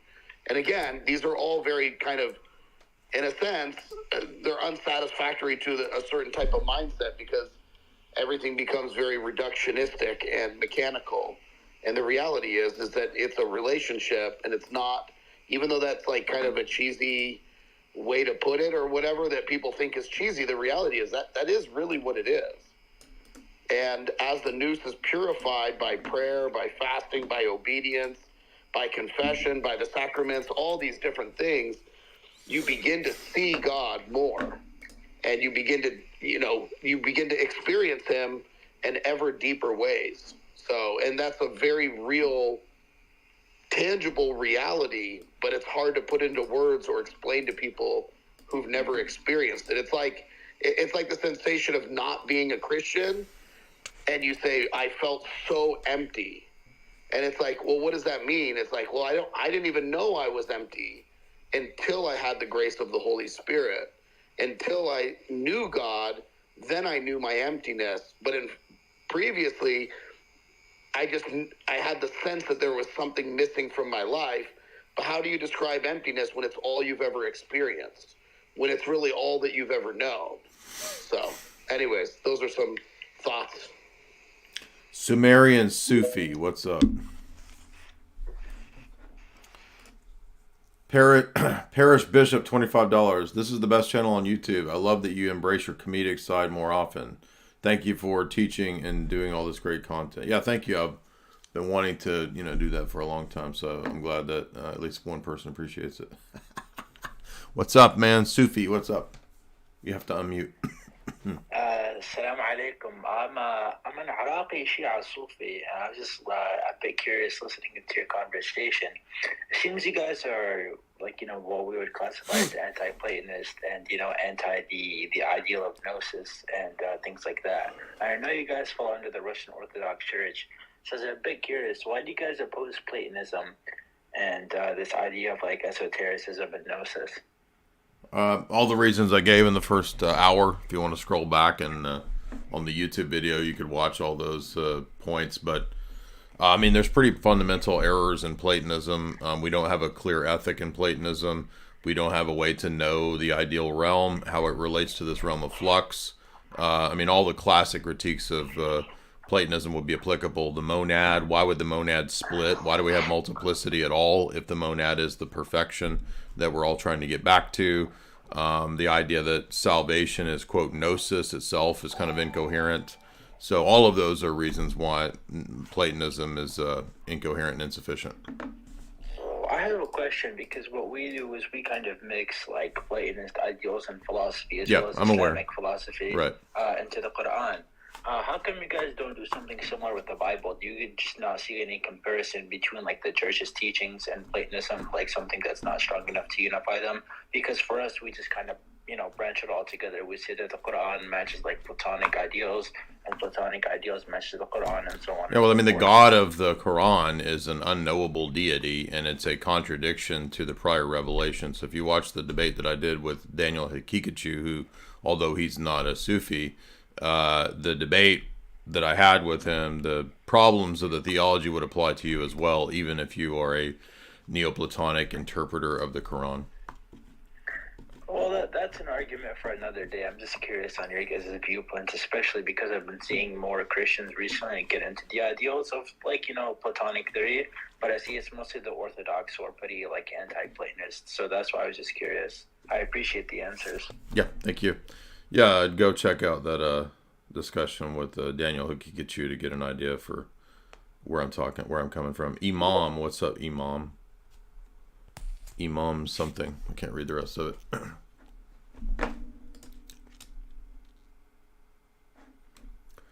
George Washington Barfer, $5. A very close boomer family member holds David Icke views. Is argumentation an effective means of dislodging him from this view? That really just depends on your relationship to this family member. If you're a younger person and they're older, since you said boomer, probably not. You're probably not going to argue or intellectually convince someone older than you in the family of anything. So in that case, you're better off just trying to live a model virtuous life than trying to debate or anything like that. We always tell people not to debate their parents or their family members. It's just a waste of time. But if they ask you a question, you can answer them. But that would be my advice. What's up, Imam? How you doing, mate? Right? How are you? Good. What's up? I'm right. I've just come. What are we talking about today? I've just come across the space now. What are we speaking about? The topics listed at the top: simulation theory, David Icke, Gnosticism, Platonism, Neoplatonism. Nice. What have we got to say about any of these? Well, I'm arguing against pretty much all those. So I'm refuting and critiquing and going against those positions. What's your position? I don't know what's Tim theory. I know who David Icke is. Simulation theory, that we live in a simulation. Oh, simulation theory. And what about Gnosticism? What is Gnosticism? The idea that we attain salvation through a secret knowledge or gnosis, and that the world is inherently evil and a prison. A bit vague. I need to look into that a bit more to have an opinion on it. That's fine. Yeah, that's right. You can check those things out. Oh yeah, we don't believe those things. Sense certain.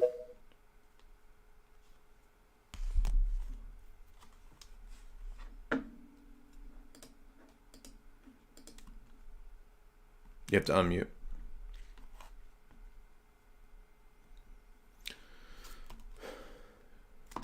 Yeah, you have to unmute. You don't have to raise your hand. You're on, man. Unmute. Oh, hello. Is it my turn to speak? Yes. What's up? What's on your mind? Okay. Yeah.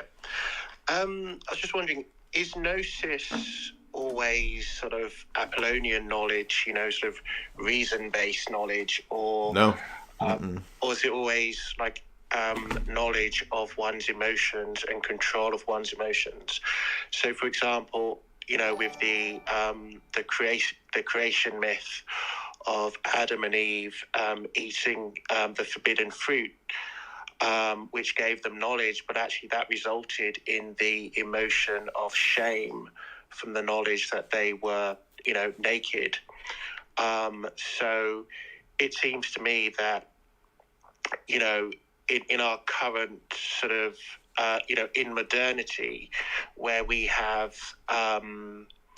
elevated reason above our connection with our emotions, or denying the reality of our emotions, and there's this sense that actually we should get more familiar with the fact that our emotions are intertwined with our capacity to reason as well.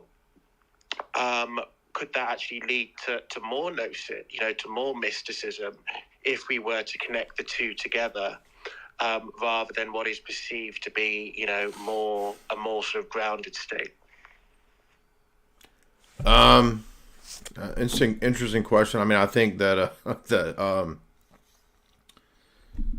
not all the Gnostics were the same, as we mentioned. If you want to scroll back to the beginning, we talked about various Gnostic sects, some of which thought that you could attain enlightenment through total nihilistic abandon. Some of which thought you could attain it through rituals. Some of which thought you could attain it through asceticism. So they were kind of all over the place. But I think that emotions are an aspect of our being, but that they don't necessarily give us in themselves gnosis or enlightenment. Rome Martin. I'll do a few more, but I'm getting kind of worn down, so we might have to call it a night. What's up, Rome?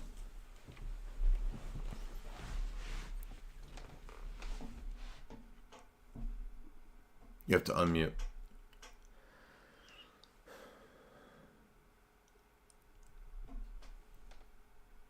Are you there? Unmute.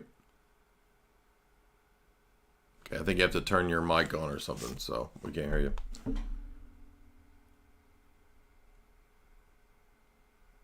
You can come back and come back in.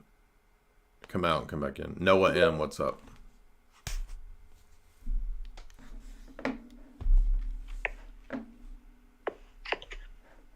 Hey, Jay, can you hear me?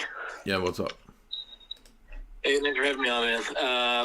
I do have a question that's a little off topic, but I can draw it into Platonism, so I hope you'll entertain it. I'm coming into Orthodoxy this Saturday, and I come from a kind of a Christian Universalist background. And one of the things that I've noticed is I've spent a lot of time listening to you and just doing reading and examining my assumptions. And I've moved away and let go of that universalism to a great degree. Because I've noticed that I had a lot of presuppositions that like the Greeks had, that unity is preferable to multiplicity, that because everything came from one, everything should return to one. And I think that idea kind of manifests itself in the Orthodox realm and in other Christian realms as this Christian universalism. Yeah. I mean, that's Origenism, yeah. Right. Now, you guys were talking a couple hours ago, maybe now, somebody had brought up that how the Orthodox conception of hell does kind of solve that satiates that to a great degree, that Platonic move back to the one, because in a certain sense, everything does go back to God, in that the divine presence is made manifest. Yeah, but it doesn't mean it in the sense of the Neoplatonists that it's being reabsorbed into some generic unity. Things return to God in the sense of being returned to their natural state, which the fall knocked out of whack. So we're not being reabsorbed into the one. We are being returned to our natural state, which was to be created to be beings distinct, but also in communion with God. Right. And I'm pretty much at peace with that, but the only thing that does still kind of nag at me a little bit is when I look at the Orthodox that Orthodox vision of the eschaton, and you look at how Saint Maximus describes that some are resurrected to ever well-being and ever ill-being. Right. Doesn't the fact that some, if it does turn out that that is the case, that some are resurrected to ever ill-being, doesn't that kind of leave you with a sense that there's some loose ends? What do you mean? Well, that somebody is suffering eternally. I mean, I think we're not told, like, I mean, we're just told that that's how God set it up, to where you can basically create the afterlife that you want, which is either eternal felicity and resurrection, or you make yourself an enemy of God, and then it's the presence of God that torments you. So, if by loose ends you mean, well, why hasn't God fixed those people? I mean, God has fixed them by restoring their nature, but God gave them free will by which they lock themselves into not recapitulating the virtues in that nature, and thus ensuring a bad experience of the eschaton. But the bad experience is not God like tormenting you like a Jeffrey Dahmer or something. It's God's love is what torments them. Right. Okay, if I could piggyback one kind of off-topic question onto that. I've heard you say before that what makes a saint in the Orthodox tradition is not necessarily 100% correct theology. And I think you said this in regards to St. Augustine, but that probably applies to all the fathers because everybody's fallible to one degree or another, even the saints. Why do we extend that grace to some, such as Augustine, and not to others like Origen? Well, Augustine died in the bosom of the church and accepted the judgment of the church on the books that he wrote. If you read on the Trinity, he even says, I submit this to the judgment of the universal church. And so he died in the bosom of the church. Origen did not. Origen was excommunicated and was called out as a heretic in his day. Well, it seems to me, because I've spent a lot of time studying Origen, it seems to me that it takes great pains to point out that a lot of his speculations are just that. And while he was excommunicated by Demetrius, it seems that he was received by other bishops in Arabia. Yeah, that's why it ends up going to an ecumenical council to decide. And there's 3 successive councils that definitively condemn all of the positions and Origen. And you also can't, like, emasculate yourself. I mean, didn't he emasculate himself? That's what some people say. Some others say differently just because of... Okay, well, so, I mean, okay, I know. So we get the people who want to revise everything. I'm not accusing you of that, but, like, why can't we just rest in the judgment of 3 ecumenical councils on this person? I mean, the 6th ecumenical council doesn't just say Origen's a heretic. There's actually a 4-page extensive refutation and rejection of his entire system in the Confession of St. Sophronius, which is accepted at the 6th council. Like, why isn't that good enough for us to just trust that the judgment of the church knows better than us to try to go and pick out where, well, I think, no, Origen wasn't that bad of a guy. I mean... Well, I've heard the question raised or the point raised that a lot of those things that were condemned were actually Evagrius's thinking and not Origen's. But it's not. But you have a bigger problem here. Is that if you set your... Sorry, Jay, I don't mean to... No, I was going to say that very point. It's a bigger problem. Yeah, if you set yourself in judgment of the ecumenical councils, then it's like, what is your actual authority? And to be honest, it's like at that point, why would somebody even become Orthodox if they didn't understand that the councils were divinely inspired and that their pronouncements were actually by, miraculously, the guidance of the Holy Spirit? And so it's not just, as Jay said, one council, it's 3 councils. And to me, this is the problem. People are becoming Orthodox, but they're still Protestant. The idea that, like, I can choose and pick, and I go, well, I like his writing and whatever else, and I think that he's a good guy and he probably didn't emasculate him. None of that has anything to do with anything. Our opinions on things do not matter in Orthodoxy. We trust the grace and the revelation of the Holy Spirit. It's not our own wisdom that leads us to come to the conclusions that we come to. Likewise, when we talk about who's a saint, and you were talking about Augustine, well, the understanding in Orthodoxy of a saint is not just miracles or this or that. There's not a formula like in Roman Catholicism. It's those who've acquired the grace of the Holy Spirit.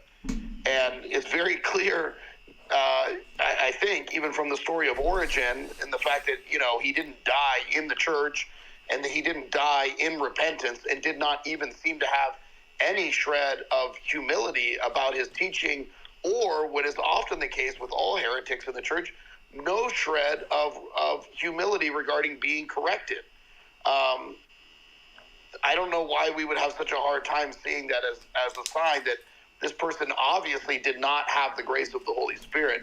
One of the foremost attributes of the Holy Spirit moving and working in a person, and this is directly from Saint Sophronia of Essex, but there's lots of other ones, is that they are obedient to the church, that they understand, they can noetically see the grace of the Holy Spirit acting and moving in the church, and that they are bound to that because they sense that grace that's present. So, as regards that point, the one thing that I guess still kind of confuses me, that makes me wrestle with just the question of Origen's character, is that how did a heretic have such a pronounced effect on so many saints of our church, that so many people spoke so well? The same way that Aristotle had an influence on the church fathers, the same way that any number of ancient classical writers had influence, and yet that doesn't make them saints or necessarily even orthodox, right? Tertullian, similar situation. So, but you understand it's, if Saint Sophronius at the Sixth Council in his 4-page refutation of Origenism is wrong, it's not just a matter of this, academic, peculiarity. What that does is it says, well, then you know what? Athanasius was also wrong about Arius. Cyril was also wrong about Cyril was also wrong, perhaps, about what he was saying about Nestorius. You understand? Every heretic makes this argument. If you go talk to the Assyrian Church of the East, they will tell you exactly what you said. Nobody actually understood what Nestorius was saying. Cyril got it all wrong. So now the whole thing's undone, you see. So it's not just a matter of, well, they were actually refuting Evagrius and not Origen. No, I think, again, I'm going to trust that Saint Sophronius correctly was refuting Origen's system. Right. Okay. Well, that satisfies me. Like I said, this Saturday I'm being baptized along with my wife and our son and my brother, and a lot of that's been because of listening to you for the past 2 years. So thanks for everything you do. Yeah. Have you looked at what I'm talking about? I've shared it many times on Twitter. I'll try to reshare it. Have you seen the 4-page condemnation of all of Origenism from the Sixth Council? I have. I've read it. Okay. Yeah. And I think, yeah. Good questions. Appreciate that. Yeah, I think, it's understandable, too. I wasn't trying to, be combative. I remember having, issues. I didn't think, what's the answer to this, And those things will come in time. So, not every one of our theological questions is going to be immediately answered when we want it. One thing that happens is that, if you may have something in the back of your head kind of, tumbling around for 3 or 4 years before you find, the text or the book or whatever that answers that question. That's been my experience. I don't always immediately get whatever issue I'm struggling with, answered. I remember at one point I had something wrong theologically, maybe 5 or 6 years ago, where I wasn't sure how to reconcile, did Christ assume a fallen human nature or an unfallen human nature? And it seemed like it had to be a fallen human nature because, well, how would we be healed if he didn't, assume a fallen human nature? I had not read where St. Maximus covers the blameless and the blameful passions. And so I wasn't aware of that distinction, and that distinction answered my question, and I didn't, which was was in my head until I saw that text from St. Maximus. Chris Pro, what's up?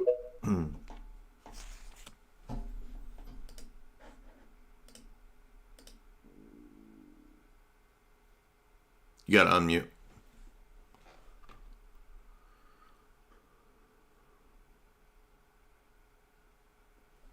Chris, you got to unmute if you want to talk. Are you there? I don't understand why people sit here and wait.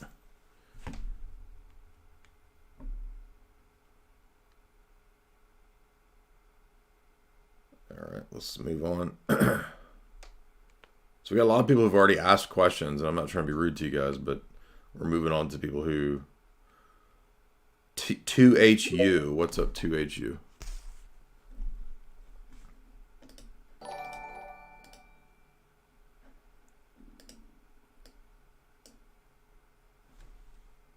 So it's taking him a second to connect. Blake, for $10, would you say that the scriptures in the church are on the same ontological level in Orthodox theology? I mean, they're distinct things, but they are both, you know, aspects of the faith. So, I mean, seems to me that the church and the scriptures would reflect proper Trinitarian theology analogously. I mean, Maximus says that the content of the Bible is the logi, the content of nature is the logi, and probably you could say the church is the body of Christ, so it also is, in a sense, related to the logi. I mean, I guess. They're just different things. I mean, you know, the scriptures are the medium of divine revelation in one sense, but so is nature in another sense. So I don't know if I would say that scripture and the church are ontologically on the same level. Landon Jordan, $50. I mean, the scriptures are a book, you know what I mean? And we're the actual body of Christ. The book is about Christ. So Landon Jordan, $50. You are doing too much, boy. It's just alcohol. It's just alcohol. Yeah, that was that clip made me laugh really hard. Mango, $3. Thank you for that fat super chat there, Landon. He wins the super chat contest tonight. Mango, $3. Is our sin an obstacle and not the barrier between us and God? I mean, obstacle and barrier can be, I mean, they kind of have the same meaning, so both of them are equivalent. Philip Plan, $10. Thank you so much. Jacob, $1. Do you still read Dr. Joseph P. Farrell? No, I haven't read any of his stuff in many years. I think, you know, the last time I read through God, History, Dialectic, maybe 8 years ago, was the last time I'd looked at his stuff. Chicken of the Sea, $5. Are hypostatic properties depicted in icons, are they called accidents? No, a hypostatic property is picking out the property of the sun, picking out the person of the sun. The sun's hypostatic property is to be generated, right? The Holy Spirit's hypostatic property is to be spirated, but what's depicted in icons is the hypostasis of the Son, particularly. We don't depict the hypostasis of the Father or of the Holy Spirit in an icon, but we wouldn't call those accidents. No, so that's not what we believe. Tag Hua, $5. Prior to the incarnation, could nobody justify knowledge, ethics, and metaphysics? I mean, well, the idea of justification in philosophy was there because Plato was prior to the incarnation. But it's not like the incarnation has to happen before truth or grace could come. I mean, we believe that truth and grace come to us from the incarnation, even though it happened at a point in time. It operates reflectively. That's why the gospel is preached to the patriarchs, Paul says. So no, even though it happens at a point in time, the grace applies even to the past and to the future. Since God did judge humanity, wouldn't conscience and intuition constitute a basis for philosophy? I don't know what that means. God did judge humanity. Wouldn't conscience be a basis? I don't think our conscience has to... Philosophy just means asking questions about, you know, what is the meaning of life? What is the examined life, right? Is it the examined life the only life worth living? I mean, you know, the pre-Socratics asked basic questions like, what is everything? You know, is everything one thing or many things? So... I don't know that it necessarily immediately relates to the conscience, so I'm not sure what that question means. I'm not trying to be rude to you, I'm not sure what it means. Ricky, $3. I had a Roman Catholic tell me that we eat the divine essence in the economia and the Eucharist. No, I've never heard anyone say that, so I think your friend is confused. I mean, Not even Roman Catholics believe that, so he doesn't know what he's talking about. DC Woodwork at $3. Welcome to the Willennium. Yeah, exactly. We was down there in Miami, and it is not the way that Will Smith describes in his videos. So, but I guess we're in the Willennium now. Mr. Anderson, $5. Have you done any geopolitics espionage debate streams? There was one open debate stream on that about whether or not communism was part of the dialectic or not. And that's when some of those lunatic MAGA communist people came on there. And that's on Rockfin. Are there not enough people willing to debate this topic? No, most people won't. I mean, all anybody wants to debate is the Amish question, which, I mean, I've known about all this stuff since like 2006. So, there was one guy who was pretty well read, and we got pretty deep into debating to what degree the British Empire fostered and goaded Tiny Mustache Man. And that guy was a pretty smart guy. That's on Rockfin, if you're looking for that debate. Some months back, I don't remember what it was called. But no, typically nobody... When I do the espionage streams, they get like 7,000 views, right? I did four Mossad movies and tried to tie that into espionage talk stuff. 7,000 people watch that. Nobody cares about that. 30,000 people will listen to a stream talking about Candace Owens and Catholicism. I caught them at $5. It was funny how the audience at that Fresh and Fit event and the panel was against the mouth breather, and everybody was on Andrew and Jim Bob's side. Yeah, I was there live. It did seem like most of the audience was kind of laughing at Jim Bob and Andrew's comments. They weren't really vibing with Wes Watson. It was just kind of, everybody was just kind of not sure how to react. I mean, because it was odd from the get-go. I mean, Wes was like from 0 to 100 within 3 minutes. So it was just kind of, everybody was not sure how to react. It was just, I don't know how to describe it. It was an odd vibe. Gwoozy Tunes, $3. I will say it was entertaining. That was definitely an entertaining event. When challenged by family members, I don't want to debate for fear of harming my relationships. Well, yeah, you don't have to debate your family members, man. I don't know why people think that, they watch these streams and they think, oh, I got to go debate my dad. No. I tell you all the time, don't do that. What's the best course of action? Again, don't debate your family members. Your family members spend all their time around you. They know every one of your faults. You guys annoy each other. They don't want to listen to your debate. They don't care. They're not even hearing it. It just sounds like noise. So the only way to convert or get through to family members, in my experience, especially if they're older, is through actions and how you live. And then, of course, you can pray for them. BMX 1966, $10. Thank you so much, BMX. Guys, remember also, we have a show sponsor. I noticed that at the Minds event, Chalk was on the display. So I guess Chalk did end up being a sponsor at the Minds event. I was hoping to be invited to the Minds event, given that I helped those people talk to our buddies at Chalk. But so maybe next year I'll get invited to the Minds event since I helped set that up. But we'll see. We had a lot of our friends were at that event. And then again, I don't think Destiny is a big fan. So maybe Destiny was not too hip to the idea of somebody like me coming. I don't know. That's okay. I don't really care that much about it. But it would have been neat to go to. And I could have gone on with Luke and Lord Voldemort. But whatever. We had good time. We had a great time in Miami with Luke on his podcast. And the event was definitely an adventure. It was entertaining. The Fresh and Fit event. Even if we didn't have the Muslim debate, that's okay. All right, thank you guys on Twitter. Appreciate everybody coming. Guys, remember, head over to chalk.com. Chalk is our sponsor. They were also there at the Minds event.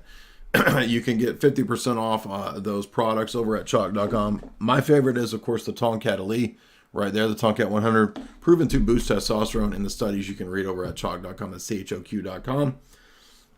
We also have the pre-workout Chad mode, which you can get as well for 50% off if you use the promo code J50, that's JY50, on all those great Choq products. Choq is linked in the show description, choq.com. Thank you to the mods for putting the links to Choq in the chat there for everybody. If you're watching this later, click in the show description to that link. Also, guys, remember, we will be live in Las Vegas with our good buddy Jamie Kennedy. You know him as Randy Meeks in the biggest horror franchise of all time called Scream. You might have heard of Scream.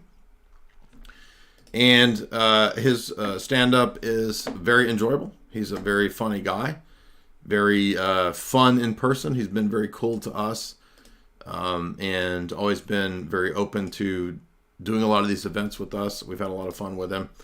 And we've also got our good buddy who's in that same region, Isaac Weishaupt, Illuminati Watcher. You've seen him on my podcast many times. You've seen me and him on Sam Tripoli's podcast. You've seen, he's got one of the top, Hollywood esoteric pop culture conspiracy podcasts out there. So he's going to be live with us June 22nd in Las Vegas. We found a great venue. It was the only venue. So amazingly, it worked out. I didn't think it was going to work out. Did not think I was going to be able to get a venue. Thankfully, we got this great venue. Get your tickets right there. It's 6 hours of fun, 6 hours of infotainment. I'm going to be lecturing on geopolitics, espionage, dark spiritual forces, blackmail, and all that. Jamie, my wife, lectures on esoteric Hollywood concepts and topics. Isaac Weishaupt will be giving a deep esoteric Kubrick talk.